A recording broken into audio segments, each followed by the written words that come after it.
All right, folks, it's the green room. Welcome, moderator Kello. Welcome, Allison Marie Armstrong. You are here for this. Yeah. Ew. We're in the green room. I want to shout out who we're listening to. White Bat Audio. It's one of my. I'm really trying to lean back into vaporwave and stuff because it's gotten really weird. This isn't vaporwave. This is like 80s synth wave stuff. That's like Carpenter not enthusiastic, but Inspired. infused is what I was looking for. Moral of the story is like there's so many, and I don't know if these are genres or if they are just like the words that people are using to tag their shit. But like trauma core and like mall core, sleepy core are all subgenres of vaporwave, I think, and or that sort of shit. And like I've sat through entire whatever between 1 and 3 hour playlists of like Kmart music from the 80s and 90s. Kmart? What? Like, yeah, like so when Kmart was a thing, they would have tapes before the invention of like piped in music. And so there are there's a lot of channels out there that get their hands on these tapes and curate playlists and or whatever, and I'm subscribed to several of them. And it's a fun experience because if you're old enough to remember that, I don't know, maybe that's why everybody is like in this state of arrested development, because what other period in time could an adult be like, I want to like relive what it was like when I was 15? Yeah. Like if it's 1947, you go, well, my memory isn't great. I guess that's as much nostalgia as I'll get. But like now you can get not only your real nostalgia, because all of our 90s commercials are still intact online, right? Right. But all of this piped in music and stuff after the fact, it's like nostalgic but also fresh. Yeah. YouTube will get you, Allison. Here's the thing about YouTube, boy, it will get you, because that's what's up, tubes.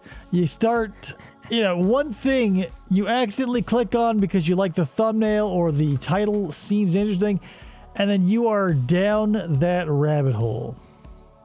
It's true. I want to shout out this person too. I think, God, I can't remember their name verbatim, so if I get it wrong, please forgive me, but I think their name is Hamburger Helper. It reminded me of Hamburger. They commented on the the Killer Lump, Joel Guy Jr.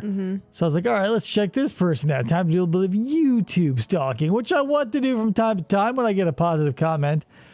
And so this person, she read one of Sarah, the one I posted in the Discord. She read one of Sarah Boone's letters, like after her 6th lawyer, and classic stuff. I want to get in contact with her so we can play it on this show and we'll break it down, because it's a fucking, like, oh my God, what a nightmare. Everything I said about hoping that Sarah Boone gets a redemption arc and like she dries out of the booze and comes to her senses was a pipe dream. Oh. Like as delusional as ever. If she had not killed George and had the wherewithal to stay like with a YouTube channel, Sarah Boone would be a fucking lol cow. Like, but that's just the hand we were dealt, people. Lol cow. She would be too, because it's like in the letter to the judge, and I don't want to spoil too much of it in case we do go over here, but in the letter to the judge, she's like explaining to him how the judicial system works and stuff, and just like that whole like, I'm an A student my entire life. I've always been an overachiever. Like that comes through in this letter. Holy shit. It's like a fire hose of delusion being just aimed at your face. Oh my God. Gross. It was only 4 minutes. I'm getting better. A new record. So the thing with the lawyer drama, it is kind of funny, but that's all it is. Like, she's just a hilariously toxic person who I don't know. Like, I don't care so much about all the lawyers she's blown through as much as, like, she is very aware of her YouTube presence and, like, presence as a meme and you know. I'm sure, because how could you not? Yeah, so that's her big gripe is like, oh, how am I going to get a fair trial and my lawyer won't talk to me and I'm all over YouTube and all this other stuff. And I go, oh my God. Yeah, she's like not only claiming innocence, but like we'll have to go over it. It's too much to unpack here because I went to Hamburger Helper's page to see if I get some contact information there, but there's nothing. So I didn't want to like blow up their comments with like, hey, let me snipe your shit. But if you're listening, Hamburger, fistfulofpodcast@gmail.com. That's the show email. Get at me. I want to use your stuff. I listened to it today. It was hilarious. Like, and it's that's why I love the Sarah Boone case. It's the gift that keeps on giving, even though like the crime is horrific. She's such a character. You forget that like a murder was involved. I want her entanglements with like phone numbers and stuff. Like nobody wants to deal with her, and I get it. And like it's just hilarious for her to have to put it down on a piece of paper to be like, "Hello, where's my lawyer?" Hello. Maybe you don't know how the judicial system works, Your Honor. But oh my God, just from behind bars.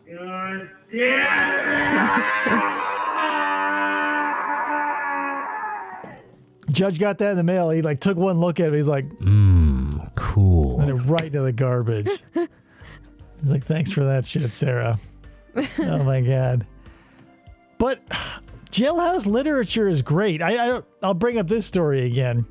But a dude in jail or prison was writing letters to one of my coworkers and sending them to my place of business. So after she got shit canned, I started finding them. And yowza, like crazy stuff. Allison goes, dude, have you guys heard of Kimberly Kessler? Oh, yeah. Oh, my God. I cannot handle Kimberly Kessler. She's one of those cases where she is just batshit insane.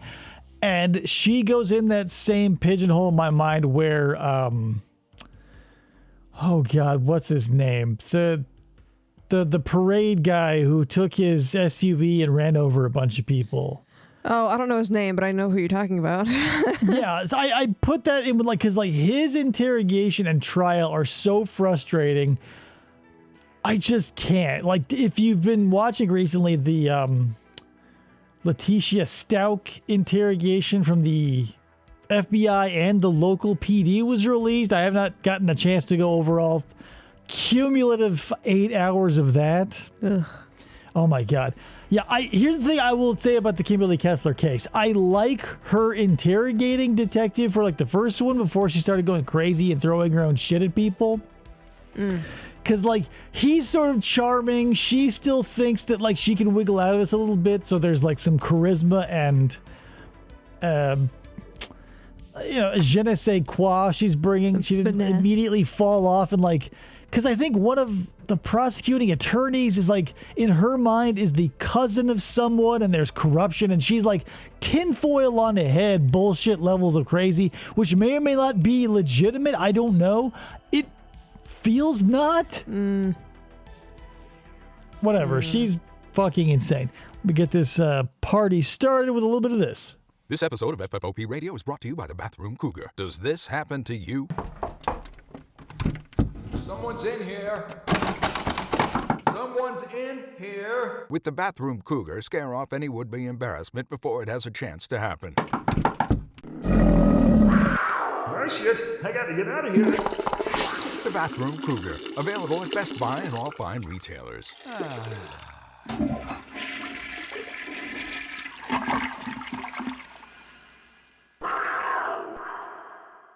You're listening to FFOP Radio. Reach the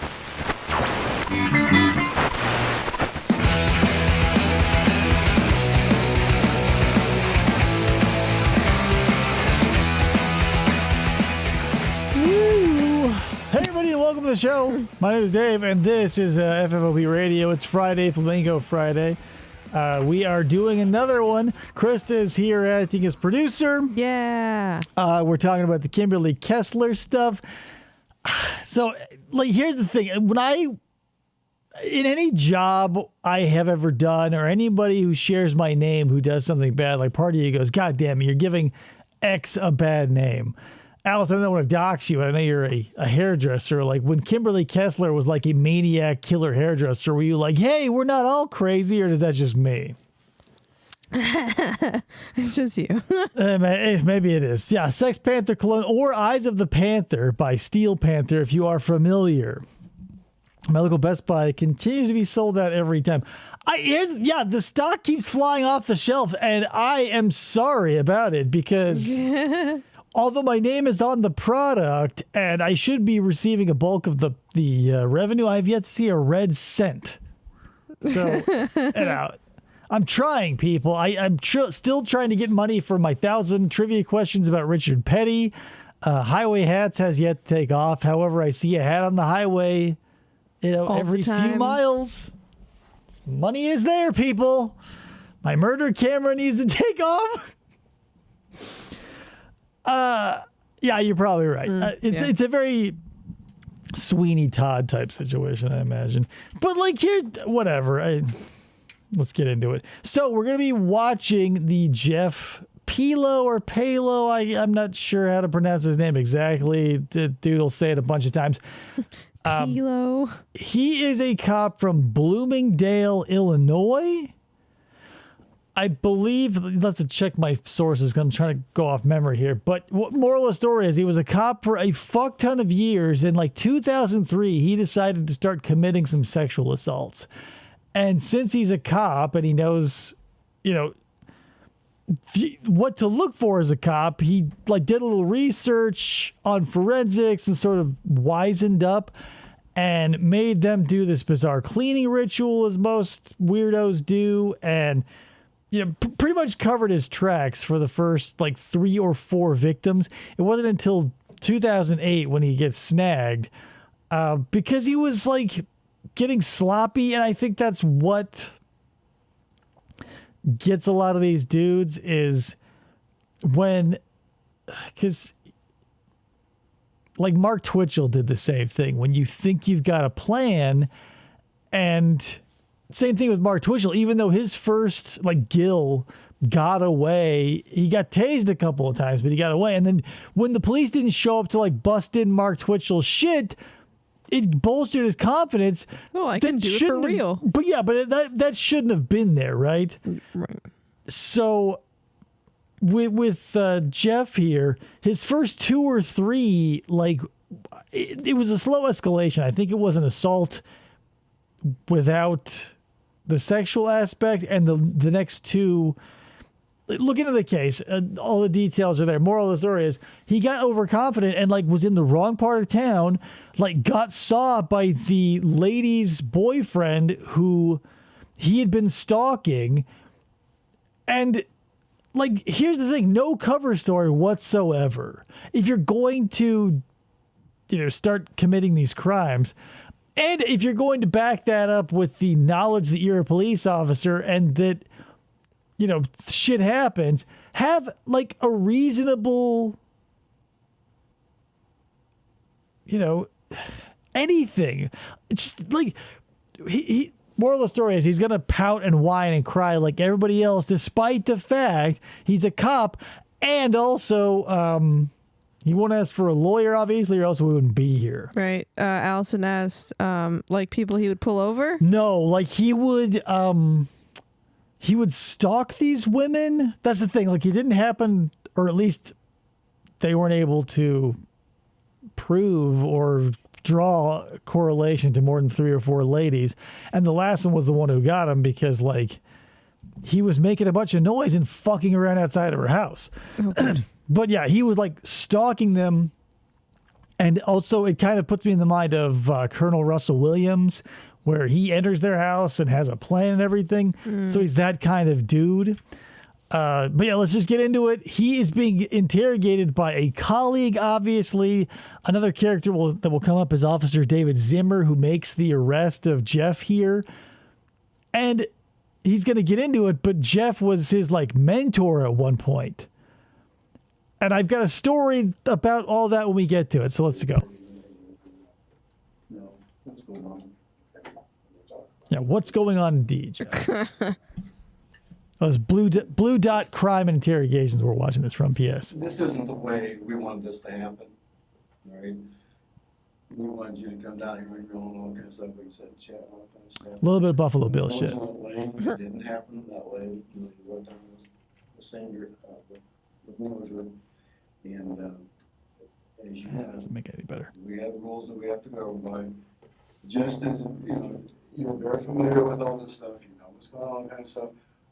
And we want to talk about what's going on because we're not absolutely sure what's going on. It's a little weird, Jeff. What are you talking about? I have to read you your rights first. But why? At this point, You're detained. But why? you're not free to go. At this point. At this point, Jeff. I'm under arrest. I'm not free to go. I'm under arrest. Well, we're in a custodial situation. That's why I'm going to read you your rights. Even from one cop to another, it's the same bullshit. Yeah. Nobody can turn it off. I think that what we're seeing here is something that is hardwired into everybody through sheer pattern and maybe pop cultural osmosis, because Jeff knows he's guilty. Yeah. It's in his best interest to get a lawyer, because if you're innocent or guilty, you get a lawyer. But most of these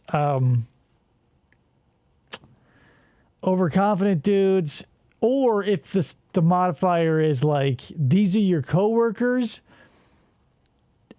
Yeah, could you imagine? Yeah, getting a lawyer would be immediate. Getting a lawyer is a terrible thing, because if you're innocent, you think you justify not getting one to yourself. They're expensive and I don't need one because I'm innocent, and that fucks over a lot of people. And the guilty go, I can talk my way out of this because their narcissism is there, and I don't need a lawyer because I'm innocent and I can explain everything. Yeah, I cannot imagine being a police officer, Sitting across from a dude you've seen the face of in Every person day. every day for the last 26 years or whatever, and be read me my rights. Right, because you came down here in their car. I don't know where we're going to go. I don't know where we're going to go. What's going on? I don't even know what you're talking about. I understand that, Jeff, and you understand, just like I do, that I can't talk. Here's the context, because Jeff, if you're walking into this fresh, you might go, hey, what? Yeah, what is this? Come on, did they pull Jeff out of his bed or whatever? Again, he was miles away from his home and wife, in between two houses that had no access nor reason for him to be there. And he was picked up based on a call that was made to the police. His protege showed up and no one else was in the area but him. He knows all of this, and that's the context. and he wasn't on the job. No, he wasn't. He was, in shorts and shit. He was planning an essay. He wasn't I'm just making sure this place is ship shape, Talk about anything until we get this a little bit out of the way, okay? All right. You have the right to remain silent. Anything you say can't be used against you in a court of law.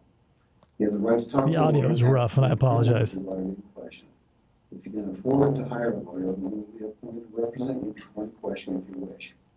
You can decide any time to exercise these rights, not answer questions or make any statements. Do you understand those rights I explained to you? Yes, of course I do. Okay. Of course I do. Really quickly here, because I want to point this out too, because in that situation where if you're guilty or innocent and both times you don't want a lawyer, it's a way to pull like a bluff card out of your deck and be like, okay, it's time to put up or shut up, right? Because if Sarah Boone, the aforementioned Sarah Boone, at the beginning of her second voluntary interview was like, you know what, actually, I'd like a lawyer right now. They would have thrown her ass in jail right there. Yeah, like we can't let you leave. So that's the thing. All that asking for a lawyer does is collapse the waveform of this conversation. Because if you say, I want a lawyer, they go, okay, have a great day. And they give you a little pat on the tush and they go, we'll be in contact, toots, and blow a little kiss at you down the hall. But if they're ready to arrest you and all of this is just trying to ice that cake, you're going to jail anyway. Right. If you're innocent, you're going to be like, I can explain this away or whatever. And at the end of it, you may have talked yourself into a bunch of trouble like a bunch of people have. But it's that fear, right? Because if you go, I want a lawyer, and they go, all right, you're under arrest. You go, damn it, I could have had another hour and a half and like sell a bag of Cheetos or something. Man. Famous Amos cookies. Oh, there's cigarette. About what? Okay. Last night, all right, All right. there was an issue that came up, right? Out on Do you know what the issue is, Jeff? You were found outside a woman's house, southwest skulking. side of town, right? You know what I'm talking about?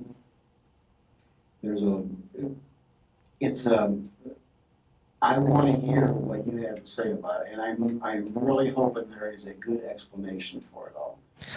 And what could there be? Just hanging out between Did two you meet up houses. with police officer last night? You're talking about Zena. Yes. When I was walking around by the lake, looking at the lake down there. There we go. I drove down there. I couldn't sleep. All right. Houses come up for sale in that area all the time. I'm interested in buying my mother-in-law a house. She lives up in Greeley. She's poor.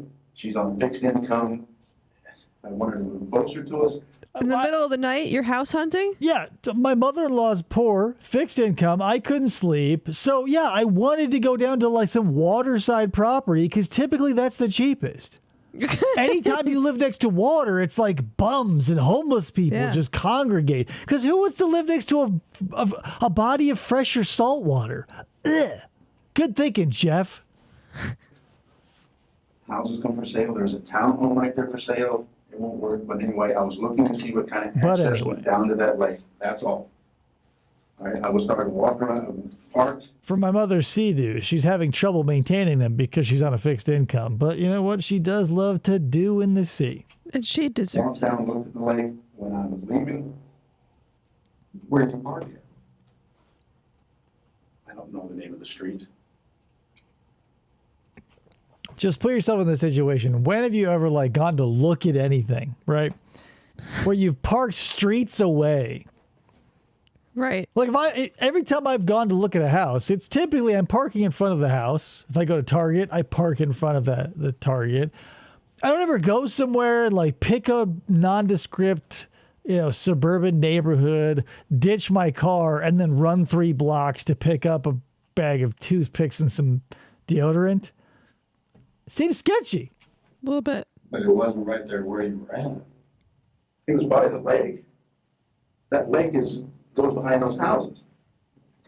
At night, where people are living in their house that's for sale. You understand how difficult the situation this is for everyone involved, including yourself, really. The amount of miles I've walked with insomnia are probably innumerable, but they've never included like, I can't say that I've ever like taken a drive at night as an insomniac, but I've never stopped and gotten out of the car.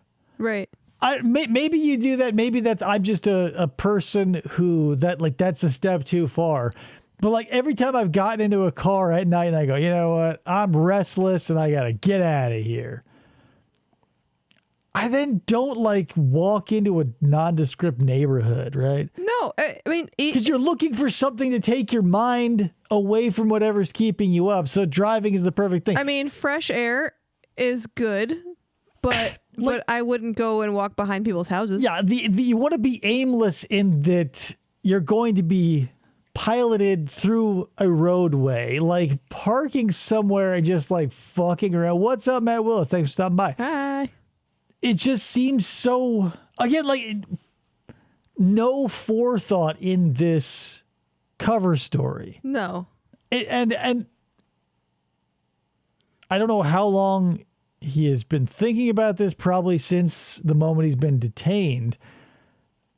Which this happened, they picked him up the night before. Yeah. Okay. If you don't see like a for sale sign, because he's like, there was one in the area, but that makes it even stupider because like your car's parked over here. There was a house for sale somewhere in this general direction. And here you are in the middle of both of those walking to and from a lake. Huh? Yes, I understand. And irregardless of what, our feelings are towards each other and all that kind of stuff, I think we've always got along. I think we've always been able to speak openly about that. There are just some things that happened last night that just doesn't add up. And you know, Almost all of it. You know, He is getting some osteoporosis. Yes. Look at his back. a former investigator yourself.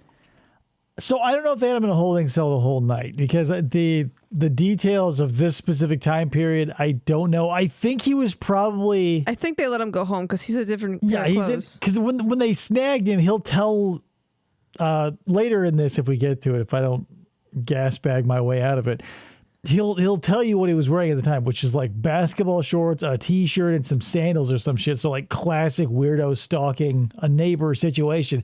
So they were probably like, hey man, like what the fuck? And he probably spent like an hour or two in the station, and they're like, all right, go home and get some fucking clothes on and show up later. If you don't, we'll have to come get you. And that's probably what happened. Yeah, probably. Cannot confirm. There are Citation things that we needed. know. Okay. Either that or Such he as had business clothes the in way his that, locker at work. He might have, but like, I don't know. It just feels too much like cops get cut so much slack. Like if he rolled in with like a bunch of blood on his face and they were like, hey man, what up with that? He's like, I'll tell you in the morning. They'd probably be like, that's cool. Just like get at me before 9. Get a good night's sleep. Bring the coffee. Right. Like basketball shorts are one of those things where like if you see them on someone and they aren't actively playing basketball, you go like, where did your life go wrong? Where are you in life where you're like, basketball shorts, my dude? My brother in Christ. How? I'm always saying that to kids. You freaked him out. You freaked him out. How? Why would you be in between two houses looking at houses? I couldn't keep going straight. There's a drainage thing that goes down the lake. I couldn't keep walking. So I walked up, the dog started barking, and oh hell. So I See, he turns a philosophical question into one of mechanics, right? Like, why would you be in between two houses you don't own, skulking around maliciously? And instead of being like, oh, why was I skulking maliciously? Oh, I actually couldn't take any more steps because there was like a rock and then there was like a drainage ditch thing. And, you know, viable, you can't take the question that way, but like, funny story. Like, no one cares if there was a drainage ditch. Like, it's not a knee-high path in a video game you can't jump over. No one gives a fuck, Jeff. So I walked up between the houses, going to go to the road. All right. He comes around. I thought maybe it was the homeowner. I was like, I don't want to startle, you know. He startled me, so I turned to walk back down. He said, stop, please. I was like, oh, hell, it's a cop. I turned around and walked back. Jeff. Well, you know, as being a police officer, that kind of thing is not within the norm. We don't, as police officers, we don't walk around at 12:30 at night in the morning, walking in between houses. Let's say you're a random civilian, Jeff, and you haven't spent 23 years on the force. Sure. Like, you know, I don't know what civilians do. Maybe they get wild hairs up their ass and they're walking in between houses all night long. But you're a cop, Jeff. Your wife, she could do it. We You don't walk no. between houses, Jeff. You and I, we stay on the streets where the crime happens. I walked between the houses. I was by the lake. I couldn't keep going, so I walked up between the houses. That's it. I mean, that is it. Come on. Come on. That's it. God, look how open his legs are. Think about what you're telling me. I am thinking about what I'm telling He you. The has truth. corduroys. This is a dude who's spent his life bullshitting his way through. So he's going to have all the opposite body language. He's going to be super open. He's going to be like palms up, Yeah. like, but believe They me. train for that shit, Yeah. Well, not only, presumably. it's not that he was trained for it. It's just that's a thing that comes along with a disproportionate ego, because power corrupts if you let it. And it just seems like Jeff, as soon as he got any lick of anybody's brass ring, he was manipulating that status or that whatever he got from it.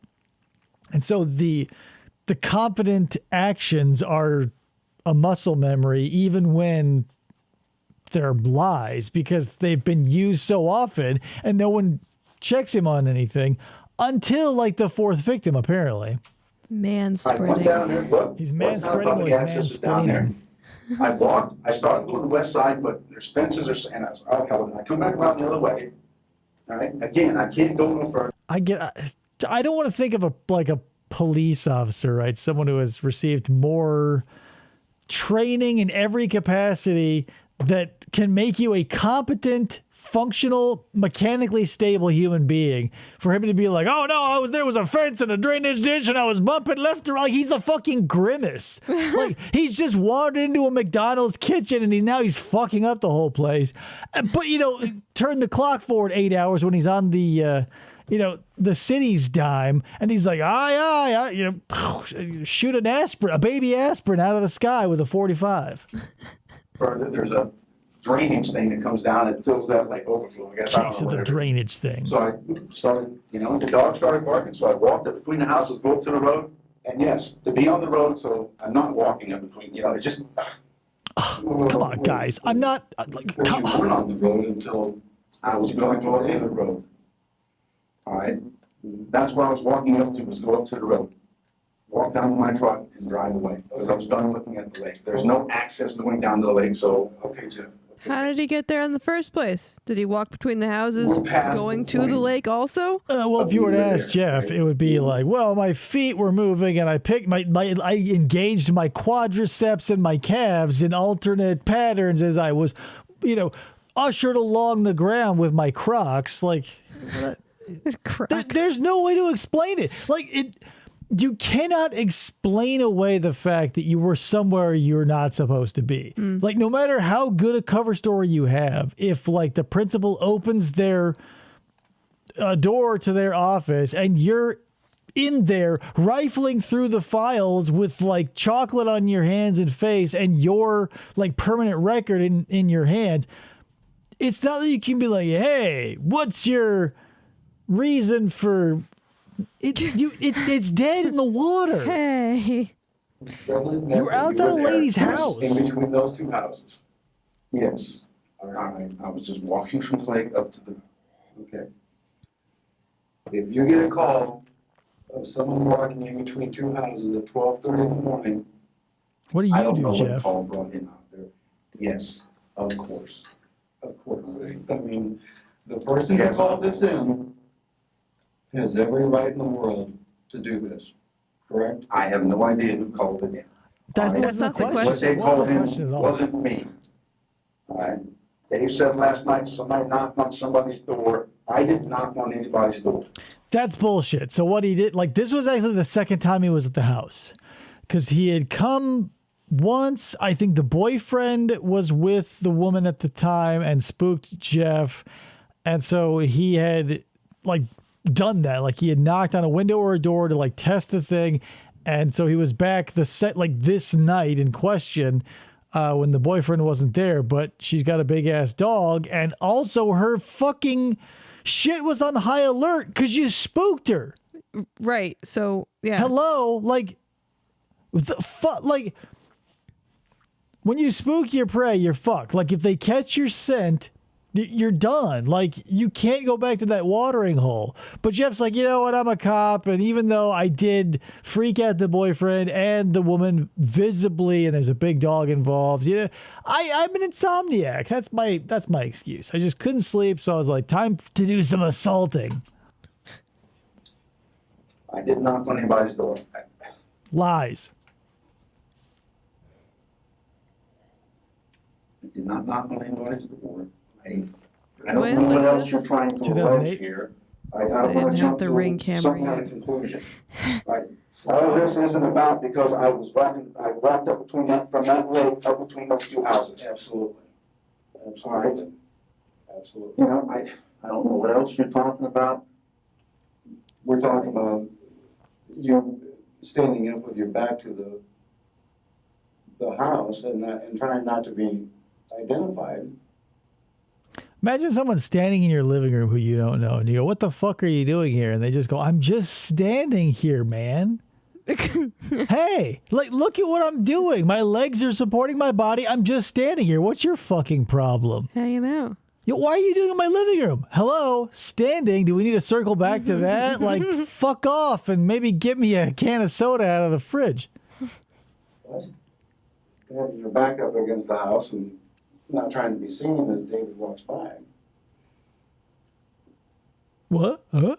I was walking up, I saw someone coming, so I stopped. I turned to go back. Again, the dog's barking. I didn't want somebody to think I was doing something wrong. So what I did was instead of trying to gain the street and be like, "Hey, sorry, I'm confused and lost. I'm just an average citizen of the town of Bloomingdale." What I did was throw my vampire cape over my balding head and skulk back into the swamp where I live among the toads and the slimes. Bleh. But Officer Zemer told me to stop, and I was like, fuck. Now I've got to go to jail for the rest of my fucking life. He said, "Stop, police." I was like, "Oh, hell." Hey, whoa. Hey, whoa, I'm a police too.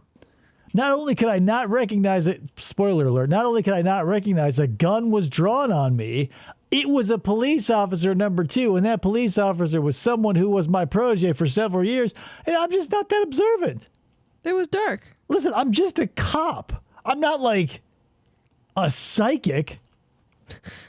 Wasn't standing with my back against no house. Well, I think you're minimizing a little. I'm not minimizing anything. He said, "Stop, police." Was there a little bit more than that? No, that's what he said. He said, "What the fuck, Jeff?" You didn't see the gun he had pulled on you? Huh. Spoiler alert, sorry. No. That was a long pause. If we were playing bingo, that would have nailed that square. Because, like, you didn't see the gun he pulled on you, and it...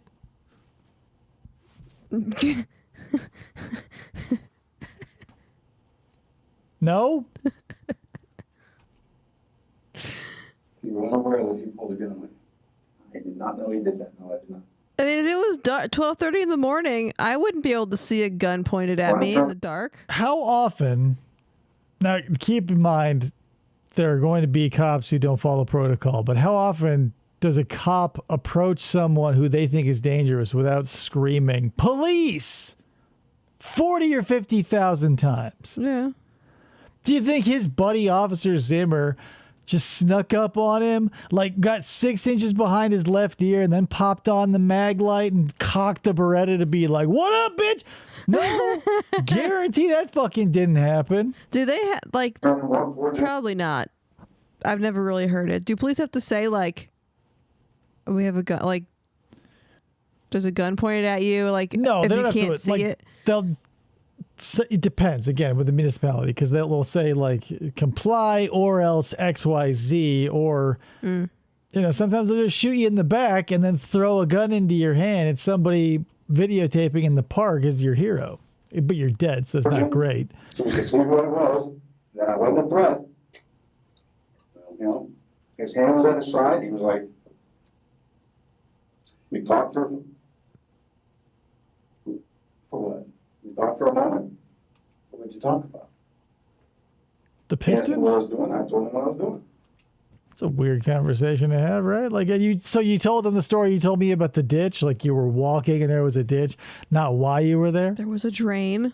That you were there to look for a house for your mother at 12:30 in the morning. I'm interested in houses in that area. There's that lake. I was looking to see what kind of access there is down to that lake. At a house, between two houses, neither of which were for sale. So whether they had access or not germane. It's a moot point, as they say. or as the ignorant will say, a mute point. My mother's disabled. I mean, she can walk, but she can't walk too far. Well, She's going to have trouble backing in that fucking speedboat she's got. But, once she gets on the water, she's like a duck. I didn't see any access down there. I mean, off the cul-de-sac, you can go down there. But as far as a public sidewalk going down there, I didn't see one. You weren't even at the house that was for sale, Jeff. Back around and then go to my truck and leave.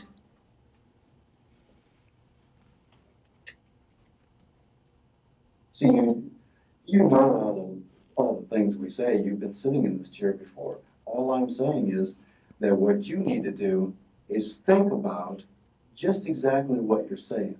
Before you answer, before you jump back with a conclusion, Jeff, you need to think about what you're saying. You need to think about what the scenario was right there. I see, that's the thing. I can explain in bald language what the problem is, right? I can tell you you're answering rather my question as to motive with answers that refer to mechanics, to physicality, to your involvement and entanglement with the physical world. What I'm looking for here, Jeff, is why you were there, not like what fences you had to traverse or like what the grass felt like on your tippy toes. But we're here being like, you gotta think, Jeff, you gotta think. And like,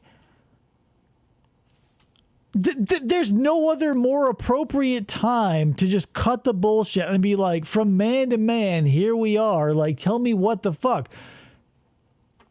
But maybe it's against policy to like act like a human, and you have to be like, no, I don't think you're telling me the truth. Like, let's beat around this bush because you're the weasel and I'm the monkey. Well, how did they treat that female police officer? Which one? Oh God, the one who shot the dude who thought that she was in whatever.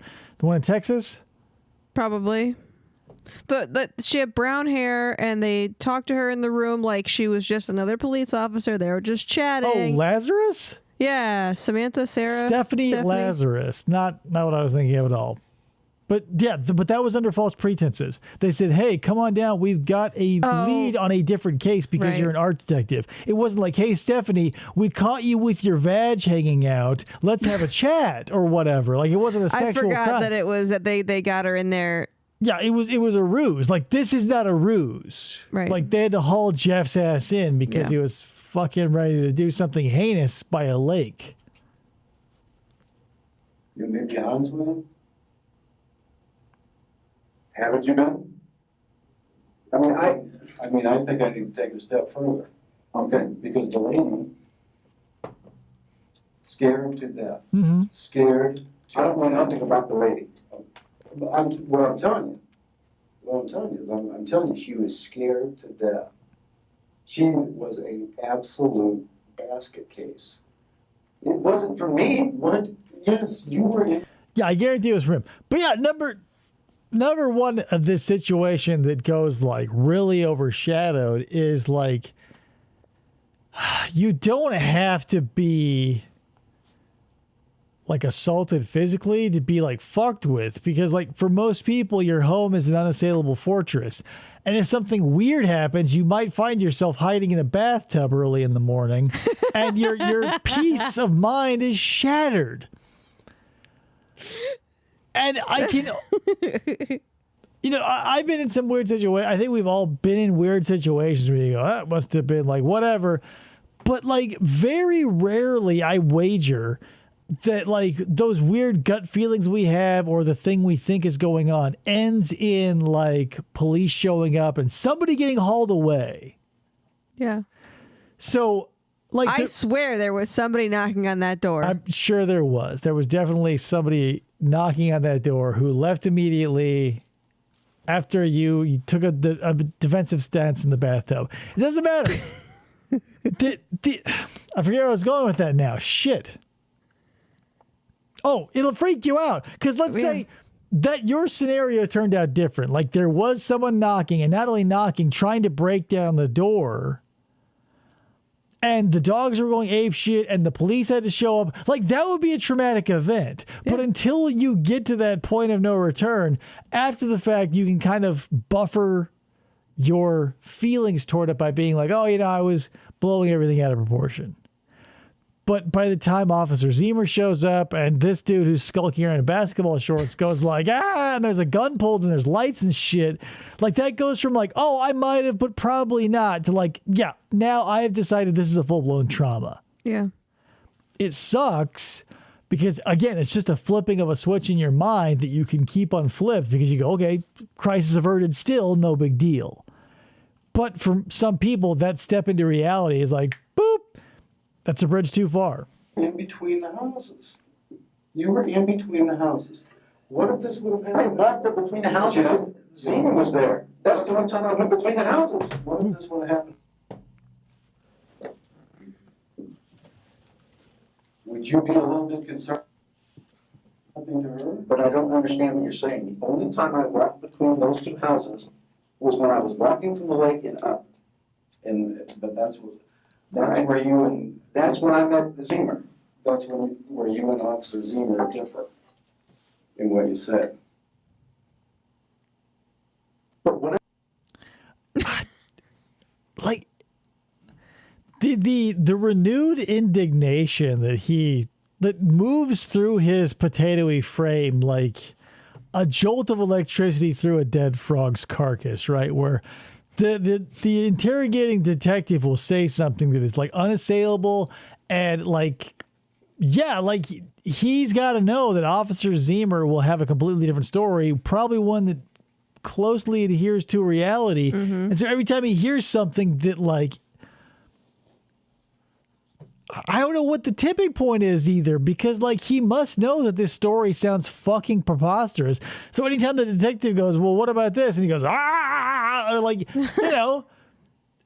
at some point this detective should go like, it's alive, and just throw his ass back into the slammer. Cause like all we're getting is like these massive revelations. And like, I was just walking down to the lake when it's not an issue of physics. It's an issue of metaphysics, Jeffrey. You might be too stupid for that, but your metaphysic is you're a rapist. Yes, he whatever the lady was scared of, it wasn't me. It was you. Was. How could it be me? The only time I was between the houses when I walked up and Zemer was there, she'd already called. Jeff, Zemer had already been throughout the whole area. You were the only person there. It was 12:30 in the morning. That's another thing that goes unaddressed a lot. In cases where, like this one, where he blusters and like, oh, well, it wasn't me. Like whenever the evidence always points to a single person and that person goes, it wasn't me. The question sometimes, all too rarely, comes up like, well, then who was it? Right? Because you go, and it'll come up in this interrogation too. So I won't give you the blue balls of that, but the answer is always the same. They say, okay, well, who was it? If it wasn't you, I don't know. Who was there? All the hard evidence, as well as what's the other word? Circumstantial evidence points to you. The hair was there. The hair was there. And when the police showed up, it wasn't me, he says, it was Shaggy. Because he was there. He had to look around at some point and be like, well, you know what? This isn't Grand Central Station. It's just me out here. It's 12:30 in the morning. I'm not a police officer, but the writing is on the wall to yours truly. And I'm, to some, below average on most charts. All right. It was 12:30 in the morning. The only time I walked up between the houses, those two houses, was when Zemer came in. All right. I mean, I walked from the lake between the houses. There's Zemer. Obviously, I'm not the one scared of women because that's the only time I was there. No. But you wanted out of there quick. You didn't stop and you said, I'm here looking. You think let's just run all the way down the line. He's on a call. I'm not going to stay there and talk to him with you. Real quick. So here's the story I wanted to tell you guys. It revolves around like fellow employee misconduct, because God forbid you come into a situation like this where you're having to like actively prosecute a fellow employee or friend, God forbid, for a crime. But like, I had a weird situation. I was a caregiver at an assisted living facility for a bunch of old people. And so, the narcs were flowing like crazy. And for those of you not in the know, narcotics, when you get old, you have a bunch of mysterious pains that you have to manage with a lot of high level prescription drugs, apparently. Yeah. Lots of oxycodone. Lots of oxy and lots of hydro and lots of this, that, and the other thing. So as I'm young at this point, between 18 and 20, and like overworked and underpaid. And this dude who I work with shows up unannounced on a shift he's not scheduled for, out of uniform, sweating profusely with eyes as big as saucers. And he showed up to rob the med room. Because he lived 20 minutes away by car, and he rode his bike in the middle of the night, because I was in the night shift at the time, to jimmy his way into the medicine room with a butter knife that he took from the kitchen. He never made it in because I was too clueless to realize he was there for nefarious purposes, and he was too high to refuse my request for help. So he blasted out of his mind on God knows what, helped me move overweight patients from wheelchairs to beds. I needlessly inflicted risk upon them, and now, looking back, I probably shouldn't have asked the crackhead for help, but I didn't know what drugs were back then. What are drugs? Drugs weren't legal where you could now watch a commercial where like a dude who looks like he smells like Old Spice and a collared polo be like, hey, weed's for everybody now. Whereas like literally 6 months ago, it was like some dirty homeless person with cracked fingernails and a heroin needle sticking out of their arm. Sorry. Social commentary. With you, Jeff, think about it. I mean, it is just right down the line. Right down what line? I mean, he's called out there, all right? What line? Nobody else out there but you. Okay. This lady has someone prowling around her windows. Sure. 3 things. She's a very attractive young lady. It wasn't 3.5. me. I wasn't prowling around anyway. It wasn't me. Got me banging on the sofa. It wasn't me. I wasn't prowling around at all. I was skulking. Again, when the dog's barking, I said, oh, I need to go up on the road. Yeah. That's when I walked between the houses. Well, what makes you decide? In my mind, he's just stuck in this no man's land of like a divot of grass. Like 30 feet this way is a fence. Over here's the drainage ditch, and the dog is barking. And so he's like an NPC caught in an infinite like logic loop. But he's like, oh, fence, ditch, dog, fence. This is a cop who received training. He should be an exemplary human being with all the money the government spent on his ass. And here he is doing this type of shit. Well, look at the houses, the 12:30. Bethesda level intelligence. I wasn't looking into houses. I'm interested in a house in an area. I was looking at that lake. That is all. I wanted to put my mother-in-law in that lake. That's all. I mean, that's all. I realize I just, anything wrong. we as police officers and we as human beings know the difference between right and wrong. It is Hopefully. put in our head from I understand. day one. All right. I did not walk between that. Again, the only time I walked between those 2 houses is when I was down at the lake. I can't get my front end. So I walked up to go up to the road. That's it. Okay. And when I walk up there, somebody comes running. All right. Okay. What were you wearing last night? T-shirt, shorts, flip-flops, and socks. Like, here's the thing. If I were, and by now, Jeff probably fancies himself competent at committing crimes and getting away with it. Because I think, again, I'm hazy on the details, but this is his 3rd or 4th potential victim.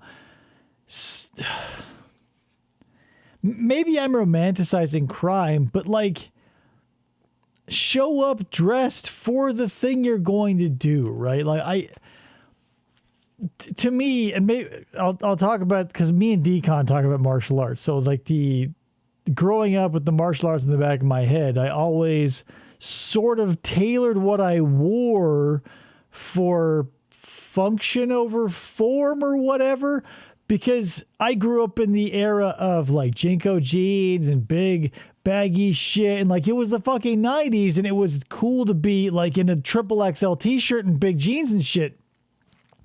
But even my like baggy jeans were on like the poser side of baggy, because in the back of my head, I was always dissecting every situation to be like, how can I don't know. If this doesn't make sense, I apologize. But like Jeff here knew why he got in the car, knew what he was going to do, and dressed as if he would not have to exert any physical like strain or anything. Like showing up in shorts and a t-shirt and flip-flops and socks means that like you're unprepared. I'm sorry, but like good, bad, or indifferent, a criminal or anybody should dress for the job that they are embarking on. But there's going to be stupid people. Like, are there idiots who like edge their lawns in like shorts and flip-flops, and like their shins are just nothing but blood and welts from that cord cutting and or like the whatever? Sure. Oh, you don't know, Allison. I have been asking for Jinko jeans. I've been waiting for the nostalgia of the 90s to crash, and it's coming. It's coming. It's slow going, but as the 80s wave that crashed upon our pop cultural shores is now receding into the ocean, it's building for a 90s crash. And Jinko jeans and or the facsimile elephant jeans or whatever, those big things are coming back. They won't be popular, but they're coming. I guarantee it. Flip-flops, sandals. Okay. Did your t-shirt have any writing on it? I don't remember what my shirt had on it. Yeah, it said lick me. What color was your shirt? Dark. What about your shorts? I think they were my black shorts. My black basketball shorts. Were you carrying anything else with you? No. A boner. Nothing. What were my car keys? Where were they at? My pocket. Great question. Where were they at? Your car keys. My pocket. Whew. Check that off the list. It's part of the read technique.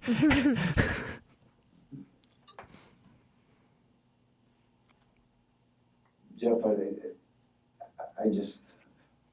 It doesn't make any sense at all to anyone, anywhere. I understand. And you understand how difficult this is for... I understand how difficult it is for you and everybody involved. I understand.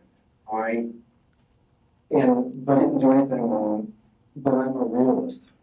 I understand. And I think there's a whole lot more going on here than we're... The whole I didn't do anything wrong thing really irritates me personally, because it's like one of my pet peeves is a lie of omission, because it's a more sinister form of lie, because it gives the teller or the whatever, since they're not telling it, they're omitting it. It gives that person a moral or ethical check to cash that is like, what would Jesus do? Only if you're pointing at someone else, never here. So like it takes will and energy to craft a lie and then tell it to someone, but it shows them respect that you're willing to burn some calories to be like, yeah, here's a story. I think you'll buy it. You're a worthy opponent. Let's have a back and forth. But the I didn't do anything wrong may be technically true, because if you or I, God forbid, were put in a situation where we were innocently walking in between two houses toward a lake, maybe during a drunken stupor, or maybe you were at a neighbor's house or a friend's house and we get locked out or lost or whatever. There's a million different ways you can be innocently caught in the way that Jeff is. Yeah, that's true. as the fireworks, because the 4th of July starts in June. I hope you can hear those. Otherwise, it just sounds like I'm insane. Let's keep going. Sorry. And I'm willing, Jeff, to sit here all day long and talk about it. I understand, all right? There's something right here that, you're a police officer. You know right from wrong.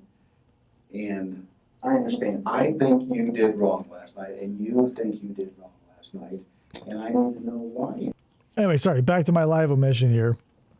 He knows he did wrong, and technically and legally, he can say nothing has been done. I've broken no laws, because in a situation like this, you can go like, well, you're a goofy asshole who got lost. Now, fuck off. Even if you've technically broken a letter of the law, because your intent is like, I'm lost, help. Jeff isn't in that. I've not done anything wrong, because he's talking, again, mechanically. He goes, according to our statutes, I've done nothing I can be arrested for yet. Yet. You did wrong. Because I didn't do anything wrong. Walking up from that lake towards the road is the right thing to do at that point. I mean, I can't go before the dog. Okay, so I walked up there. It's the right thing to do, detective. I was walking toward the road from the lake. It's the right thing to do. I was morally justified. If there's a body of water, you must walk away from it once you're done looking at it. I was doing that. I was just walking around the lake and went right back to where my truck was at. I mean, that is Which was where again? I'm not, I don't know what the street name was. I'm not minimizing anything. you are minimizing. No, I'm not. I'm not minimizing anything. I just. A little bit.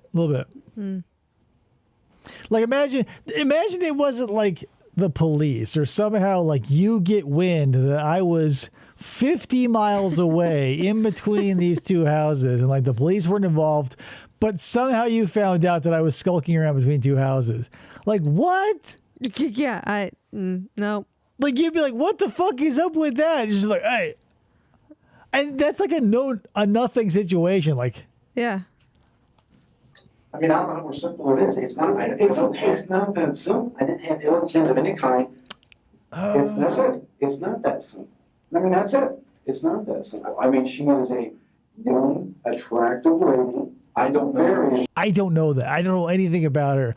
I love how this guy keeps coming at that angle where like he'll bring it up a couple more times where he goes, she's young, she's attractive, she's a very attractive lady. Like being like, yeah, don't you want to essay her a little bit, Jeff? She's got a house on the lake. Yeah, like if let's pretend you weren't a cop, right? Then you'd, like sneak into her house and do something brutal to her. And like I said, I know, I've seen you how you take a genuine interest in people, okay? Sometimes a little too much, Jeff, right? And I think if you knew what you did to this person, because I'm telling you, she's freaking. Did not do anything to her. You were there, right? Were you Give me money there. Did I walk up from the lake between the houses doing the road? Yes, I did. Okay. You were there, right? I feel like it's a running gag now. In every interrogation, one word is used so much that it becomes The just only gibberish. thing. So like tickle. Ugh. What was the other one? Unintentional. And like lake and houses are now just sounds that are uttered from his guttural nonsense hole. Yes, I was there. Okay. You were Between confronted by houses officers. to the lake. Yes. Yes, he was there. I was walking up. Okay. Yeah, he was there as well. We were both having a conversation about what I was doing there, which again, just to reiterate, the ditch, there was a fence, dogs were barking, my hands went up, I didn't know there was a gun. What's happening? I'm so confused. Okay. Let's just go with this in chronological order. First of all, is there any reason that you can tell me why David Zimmer would lie? That's not chronological order, right? So if you're going to say, let's put this chronological order, he would say, why did you get in your car that night? What was keeping you up? That's chronological order. I mean, arguably, you can say this pattern started earlier, but that would be a logical conclusion from this conversation. But to be like, let's do chronological or start at the beginning. Why would the guy who caught you lie? What? What? About this situation. Because I'll tell you Chronological what, backwards. he's freaked out too. Because you're one of his Now let's start at the end. You're spending the rest of your life in prison, Jeff. Before that, you were committing rape. What's up with that? mentors. All right. You're one of his mentors. He is. I don't know how I freaked him out. You don't know how he freaked out. He's got a little bit of the Russell Williams hairline. There's got to be somebody who's got enough OCD to like have a bunch of charts and Venn diagrams and shit. Because a lot of these true crime cases, you know, we're all humans. We're cut from the same cloth and bred from the same pattern. This guy has so much of Williams and Federico Gondola and Sarah Boone and a little bit of like everybody who's an idiot, which they all are, because here's the thing. Police catch the idiots. The competent murderers don't get caught, which is why we get to go like, oh, you're so stupid. Yeah. Because, yeah, they got caught. The ones who don't get caught, we don't get to go like, aha, idiot, because they're still out there. Well, I mean, he couldn't even hardly talk. He was so upset by the situation. He talked about how Rightfully you so. were, one of his mentors. You were his FTO training sergeant. Right. And I mean, he looked up to you. All right, I understand that. All right. That's part of the psychology that gets dudes like Jeff juiced up, though.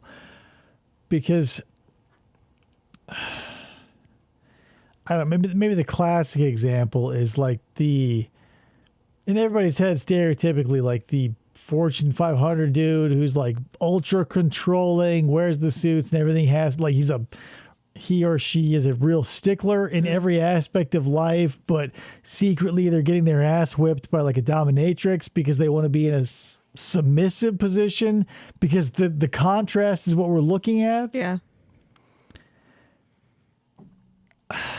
It feels like that's what is part of what grinds Jeff's gears, right? Is like, if you can do something that's antithetical to your existence, and you can also get chuffed up over the fact that everybody around you should know doesn't, that's part of it. Because everybody wants to go like in this situation, whether it's Jeff here or like in a family situation or whatever, whatever makes them think they can cash that check, that's part of it. They don't do it in spite of the fact they could get caught and their life and all their friends could get blown apart. I think it might be because of, it's an addition. Because doing these things, I mean, fucking is great, but violence involved is a problem. And so you're doing these things for a perverted and or distorted reason. And so it just feels like it would be more icing on the cake that you're doing it under everybody else's nose, other than what everybody thinks is like, didn't you think of your family? Didn't you think of your coworkers, your kids, your whatever, your wife? I want to say like probably 9.5 out of every 10 people who do this are thinking about exactly them.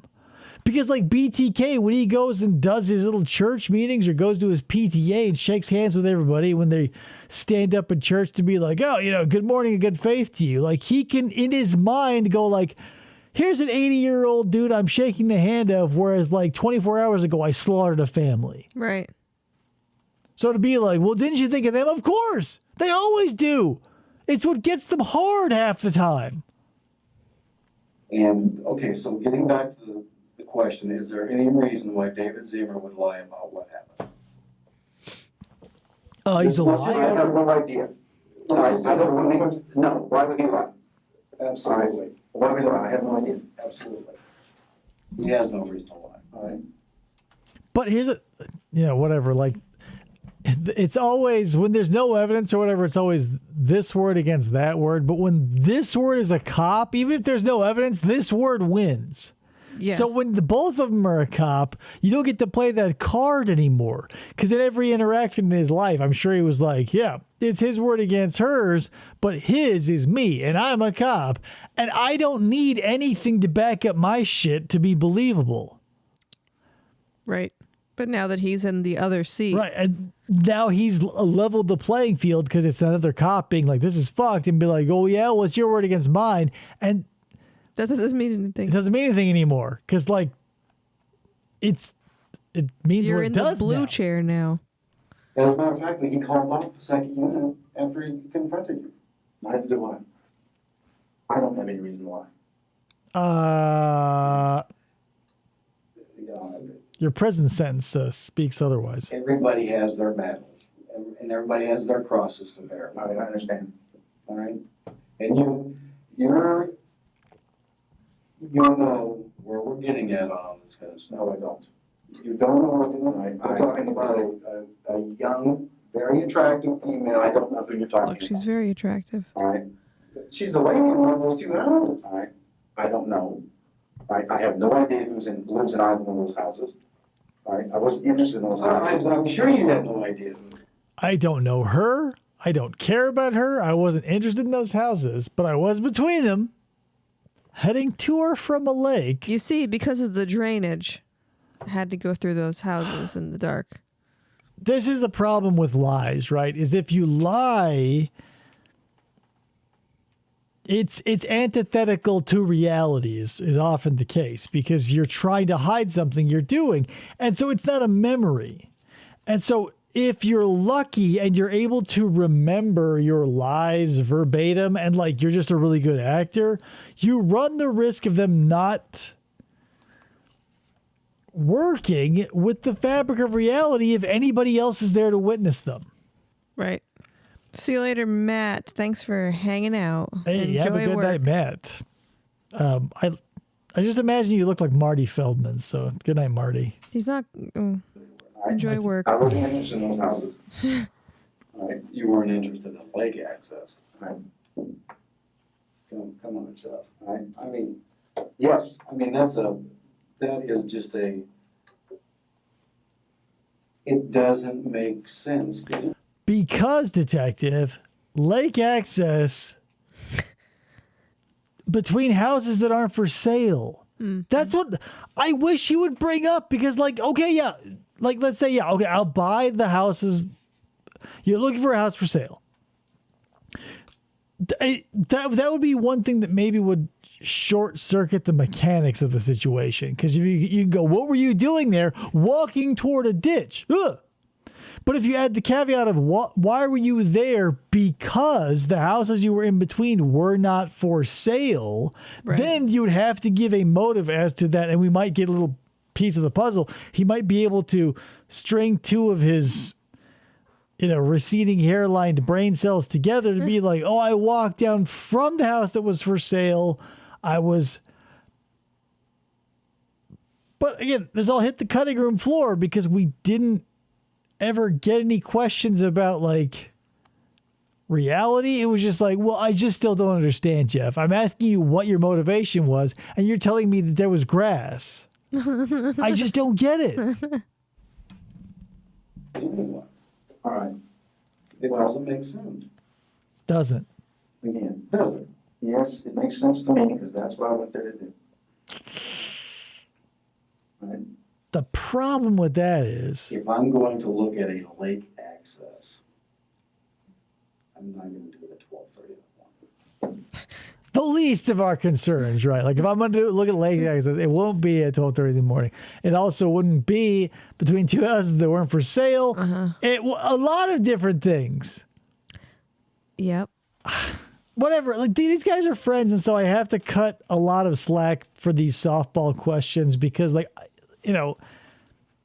put in the same situation, the shock alone, I'd be like, what the fuck? Like repeatedly. Yeah. So the fact that he can say anything beyond that is a little impressive, but like, But still though. seriously. All right. Poor choice of times, but that's why I did it. Poor choice All of right, I time. just walked down there. All right. You're, what are you, 17 years? Poor choice of time, exactly. Like if you were caught in the American Museum of Natural History in New York, right? 2:30 p.m. on a Tuesday, no one's going to be like, hey, what are you doing here? Because number one, the museum's open. And number two, you paid the ticket. If it's 12:30 on a Sunday and it's been closed for 6 hours and the security guard shines a light on you and goes, what are you doing here? The time is a factor. Yeah. Years? Yeah. 17 years of being a police officer. I understand. And I understand my career. you don't think that that is a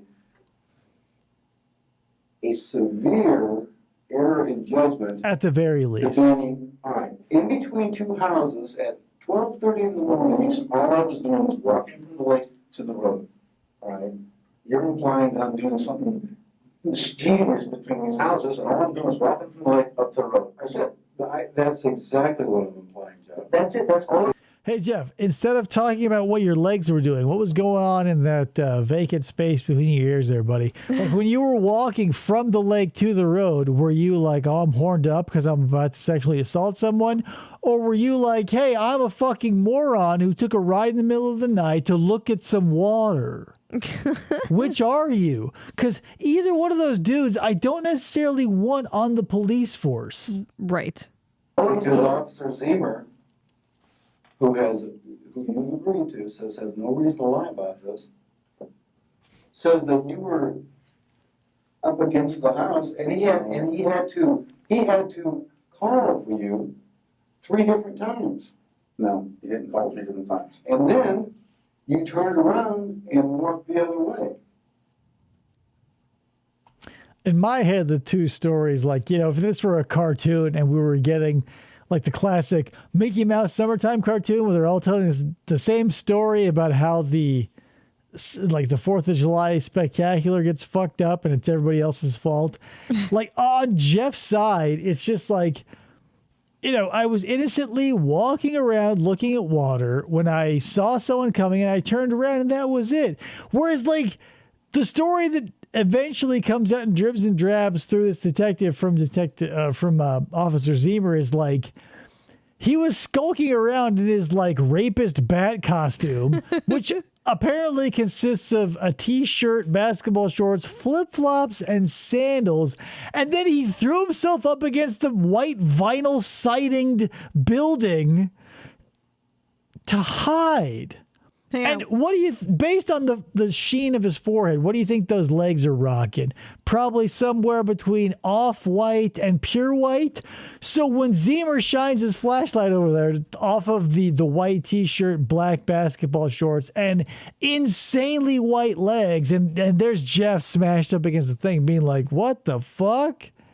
Like, it's absurd. I'm assuming it's somewhere in the middle, that it wasn't just Jeff here, hands in his pockets, like zoot suit, like hat with a feather in it, like he's walking to the bank, has a miscommunication, turns around and is like, yep, good night, sir. And it wasn't like him in a dog collar and a ball gag, like slobbering at the back door, but it might be closer to that second one. I'm going to go with ivory or cool white Well, I saw for the his thing legs. stand on And that. also, he was wearing flip-flops and sandals? All right, I mean, flip-flops and socks. Yes. You said flip-flops and Oh, sandals. did I say sandals? Sorry. Flip-flops and socks.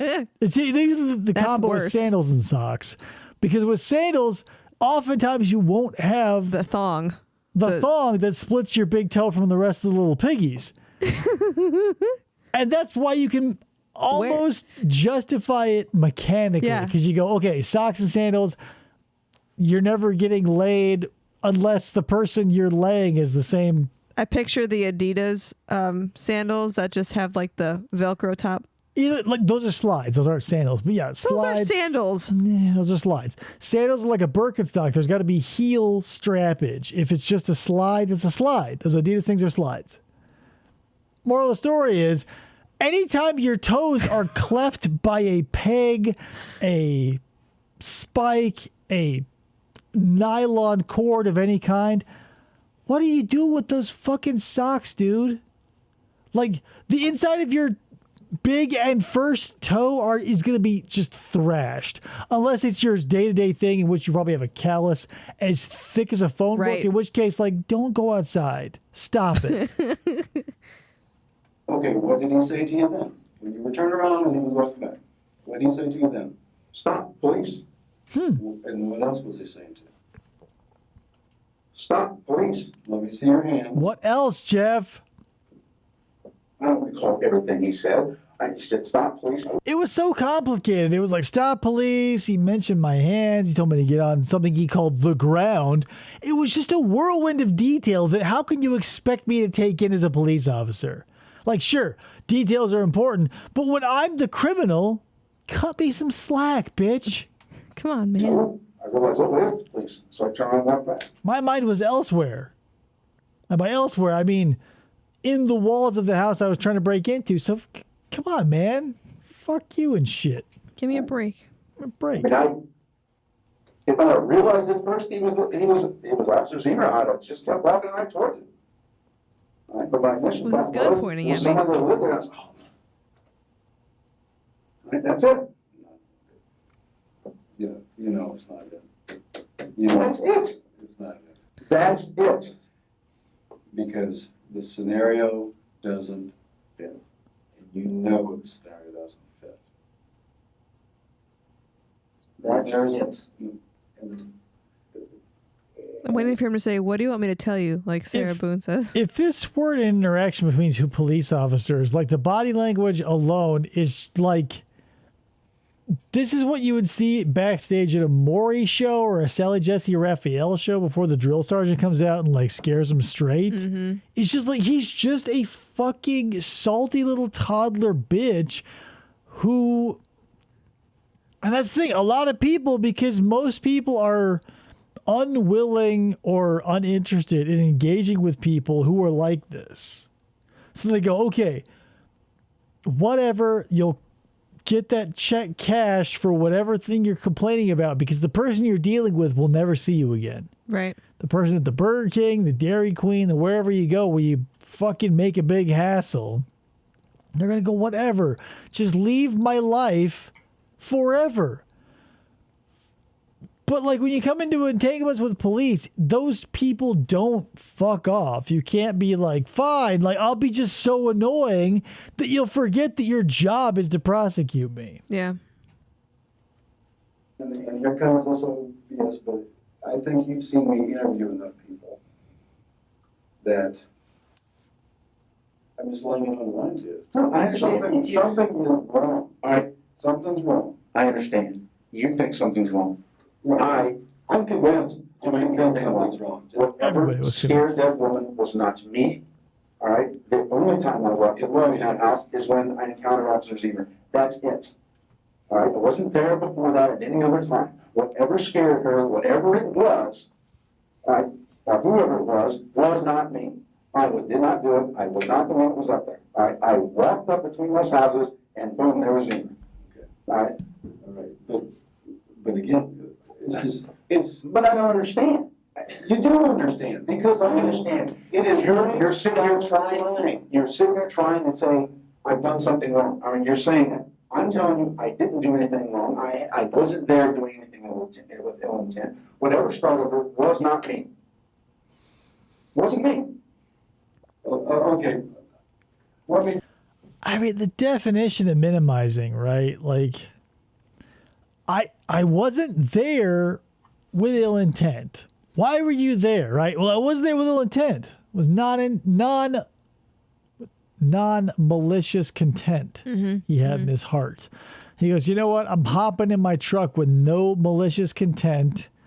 I'm going to hang out between two houses. When, like,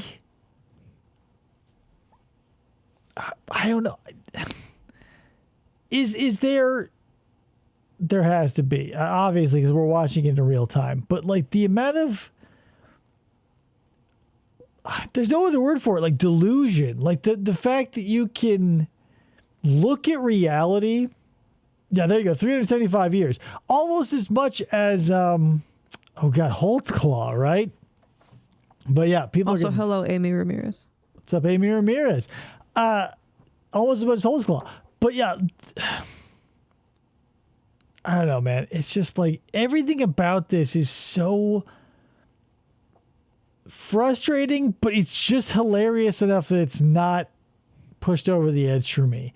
Because maybe with the benefit of hindsight and him getting 375 years for all of his crimes. Because, like, that's another thing, too, is like with this guy or Holtzclaw, when the public finally does get enough evidence to be like, maybe this guy is a bad guy, even though all cops get checks cashed regardless because of their position.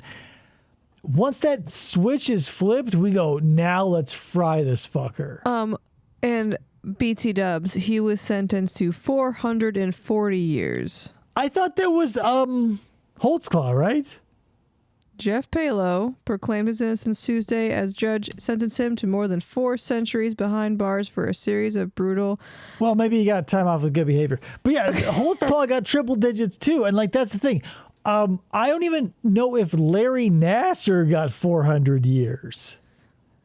But like that just goes to show you, like, anybody else in society, like, you have to be like Larry Nassar levels of fucked up to get like a triple digit sentence for something that isn't murder. Nassar only got 60. Exactly. So that's the thing. Holtzclaw and Palo here get triple digits behind bars. And because, like, let's look at Nassar versus Palo. 3 or 4 victims versus potentially dozens or hundreds. Right. For God knows how many years. But the fact that Nassar was in the Olympics and not sworn to serve and protect, and so what's up, Decon? Catch you later. See you later. Once we go, okay, once the benefit of the doubt is completely exhausted, we go, now let's start. The only thing keeping them from getting like fried probably is like, we don't fry cops. But Yeah. 700 years behind bars, we go, yeah, take Do that, it. you jerk. And you know he's not in a... He's like separated from the general He population. has to, and that's the thing about this and all these special cases. If like you're a perpetrator against kids, or if you're a cop,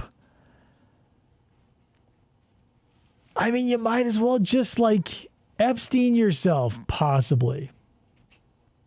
Let me just entertain you for a second, Jeff. Oh, I forgot the ad. Well, Sorry, yeah, I forgot I about don't the ad. know. I have no idea who it was. At 12:30 in the morning, who was it? I don't know.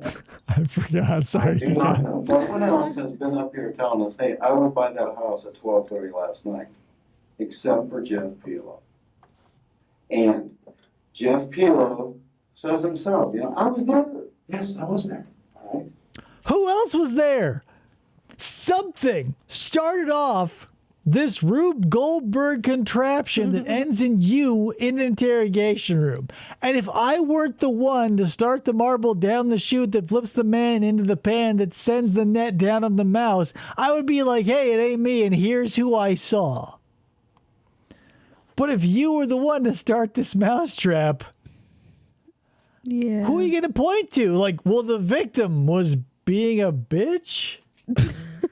And Officer Zemer paints a different picture. All right, And there's a lady at number 9, she paints another picture. I mean, think about it. all right. This is The only time I went up between those houses when I walked from the lake, looking at stuff, right, looking for the, If you don't Did count you the other stop? time I was there. did I stop where? in between the houses. I don't understand what you're asking.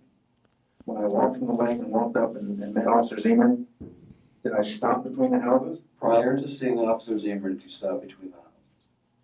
No. I stopped when I saw the figure at the front of the house. It turned out it was him. I stopped, turned, walked away. That's when he yelled, "Stop, please." I was like, oh, this. Okay, so what you're saying is that you were walking in between the two houses towards Officer Zemer, you saw him, You turned around and he said, "Stop, please." Yes. That's the Yes, totality. that's the totality, that's the amount of time I was between those two houses. Okay. And let's go back to how Officer Zemer, what reason would he have to tell us something that wasn't true? Let's break this down chronologically. Why would Officer Zemer lie? Huh? Chronologically, why would he tell a lie, Jeff? Why would he tell us a different story of what happened in between those houses? Probably because he's I have no idea. closely tied to reality. We've already established that he has no reason to lie about it. 3 times. Right? We have no reason.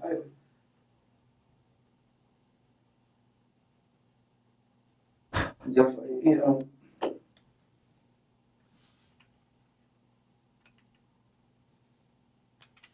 You've done this long enough. Ask a real I question. understand. You know exactly where we're sitting here. And there are things that you need to do, and there are things that you need to take responsibility for and get these things done. Let me tell you, Jeff, let me tell you point blank, you've hurt 2 people in the last 12 hours, and you've hurt them deeply. In David Zemer and this female. Yes. I did not hurt that female. I don't even know anything about that female. I wasn't doing it. But he hurt Zemer? What? Another lie of omission because he's saying I did not physically hurt. Right. But emotionally, like having someone wigging out outside your house, that's going to fuck you up. Mm-hmm. But that's the beauty of lies of omission is you can, because language is so inadequate at expressing reality, you can twist anything you hear into what you want it to be. Yeah. Whether you're a lolcow or a fucking murderer, it doesn't take much to shift your view into what reality should be into what it actually is. Mm-hmm. And it's just a matter of being annoying or persuasive enough to get people to agree or believe you.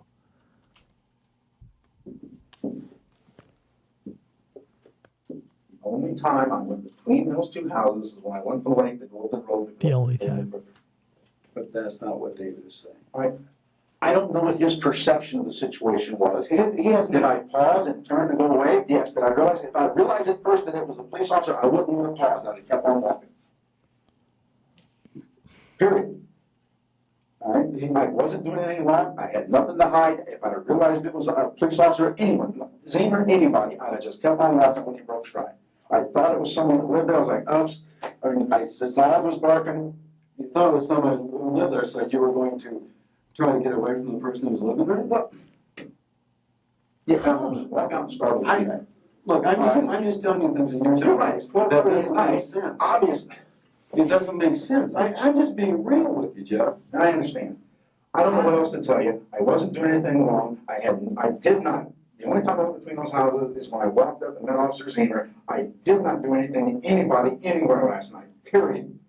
I don't know what you're trying to allege here. I did not do anything to anybody at any point in time. All right? I'm not looking in someone's windows. I'm not doing any of that. I walked down by that lake. That's what you said a minute ago. Who said anything about looking in any windows, Jeff? P.S. Which he was. But it's something that lolcows do too is project and or slip up and be like, I wasn't doing the thing that nobody's brought up until this point, right?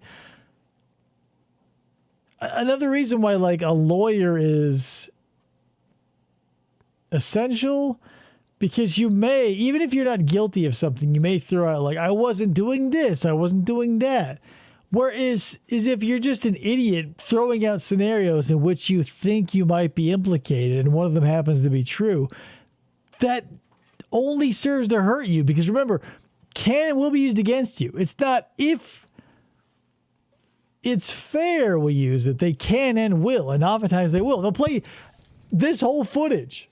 Like all of this made it to the courtroom, I guarantee, because nothing will hit the cutting room floor because it can and will be used against you. And anything that, like nothing in this interrogation, like a jury is going to go like, well, you know what? There was one part where Jeff was like really cool. There we go. That you were looking. You said somebody was walking around looking in this woman's windows. It was not me. Whoever it was, I have no goddamn clue. I No don't, goddamn clue whatsoever. I don't know that I said. I don't know. I have no clue. I was there, sure. I was there between the houses. I was there in the area. My car was parked. That's the thing, man. It's just like, I'm a cop. I should notice if there was anybody else in the area, and there wasn't anybody. right. I realize, again, gold standard is the interrogation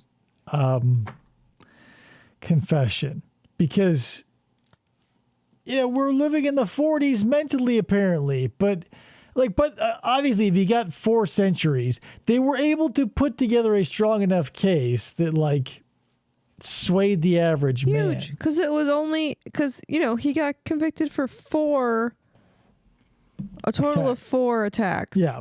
And got 400 and whatever I said before, 75 years or whatever, or 440 years. This is the kind of case that really highlights the inadequacies of okay, the average person probably thinks the judicial system is a mechanism instead of an organism, where you put someone into it, all of the details and information about their case is collated and codified. It goes to a jury. Their only job is to say yay or nay. And then the judge goes, well, according to our laws, you get exactly this punishment because we have a formula for this. Yeah. When it's more like, if the judge doesn't like you, or if you got a soft judge or a hard judge, hanging judge is a term for a reason. Well, and it's still a highly personal thing you're going through, because not to cut you off. No. But the problem with everybody is allowed to editorialize, and I don't think maybe that should be a thing. As much as I love all these judges getting to say what they feel about the case, like Larry Nassar's judge being like, you're a bitch, and I think you fucking suck, and this letter you sent, and fuck you media, and all the other shit that her sentiments were. In a system divorced of personal influence, we should not be allowing that. I should not have to hear as many judges as I do go this is the most horrific, twisted, horrifying case I've seen in 87 years on the bench.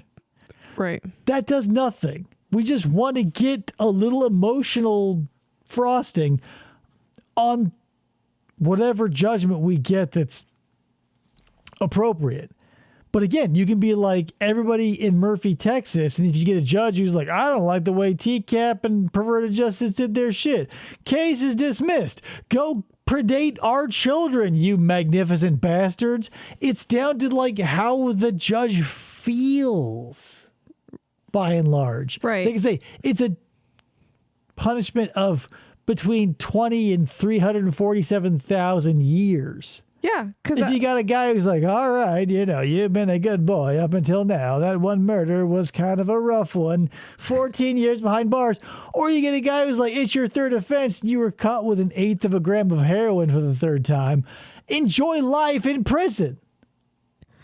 3 strikes. Right. And with Nassar, he got 60 years for the presumably God knows how many kids Thousands to young of adults. incidents over hundreds of children. And I'm sure there was, varying degrees of well, was this or wasn't this medically necessary, whatever, which probably got him less. But the judge was so adamant that he was such a tool. I'm surprised he didn't get more than 60 years. And there's this guy who got 440, is a police officer, was a police officer. Well, that's the thing, is the modifier here is a normal citizen being a scumbag is a lot easier to swallow than a policeman. Right.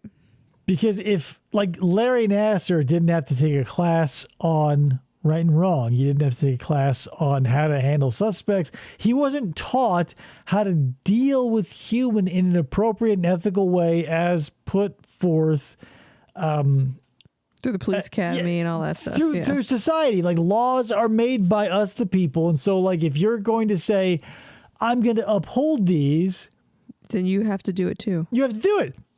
Larry didn't do that. Larry's I'm a pervy doctor who's going to but he move also through children like a shark through chummed water.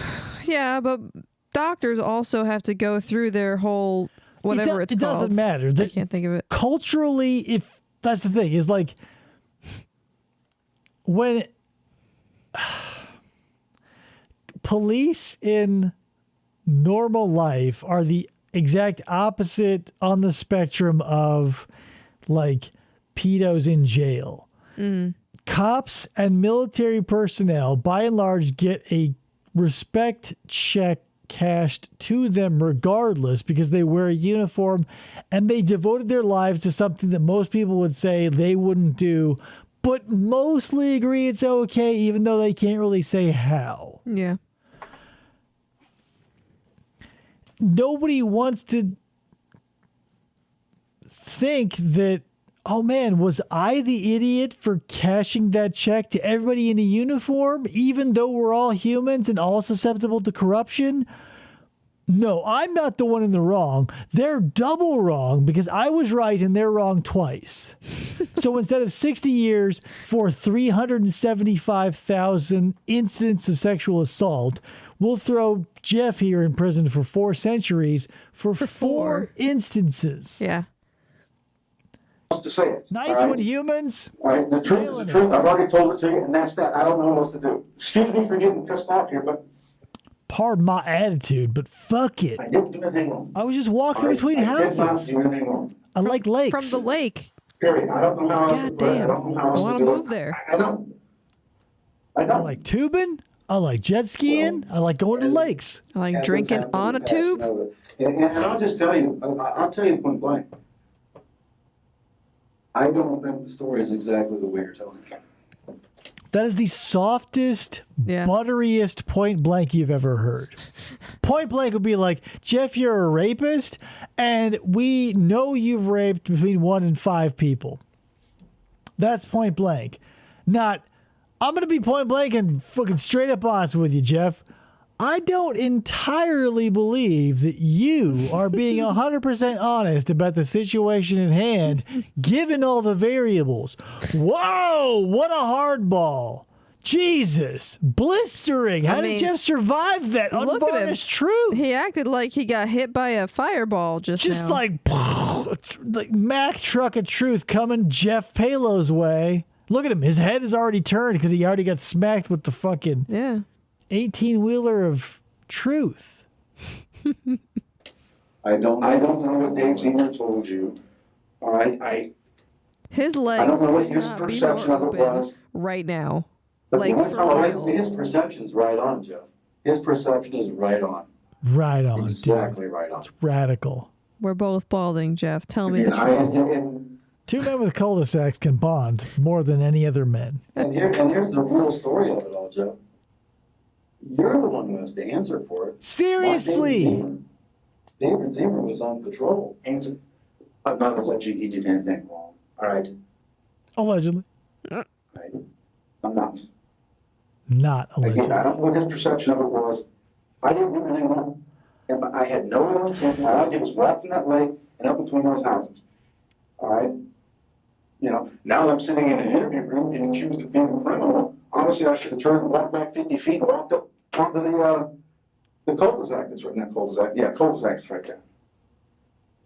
Obviously, you should have done what again? Should have walked all the way Instead of being a rapist, you should have done what? Walked up a cul-de-sac, Jeff? Yeah, I definitely. Like, if I given the choice between being a sexual assaulting criminal and someone who walks into a cul-de-sac, I'm going to take the latter. I'm going to walk into that cul-de-sac every time. If it's sexual assault or walking into a circle, this guy knows how ethics work. Jeff, we brought your comfy computer chair into this interview room just for you. Instead of sitting in the corner. His knees are beat right. He's been hitting him for an Yeah. hour. Is that how you came around? Huh? Is that how you came around to the empty lots? To see the spillway? There's no spillway there. Whatever you call that. At the end of the cul-de-sac, The drainage ditch, Jeff. all right? Is that the way you went around? Originally, I started to come down off of whatever, I can't remember which street is.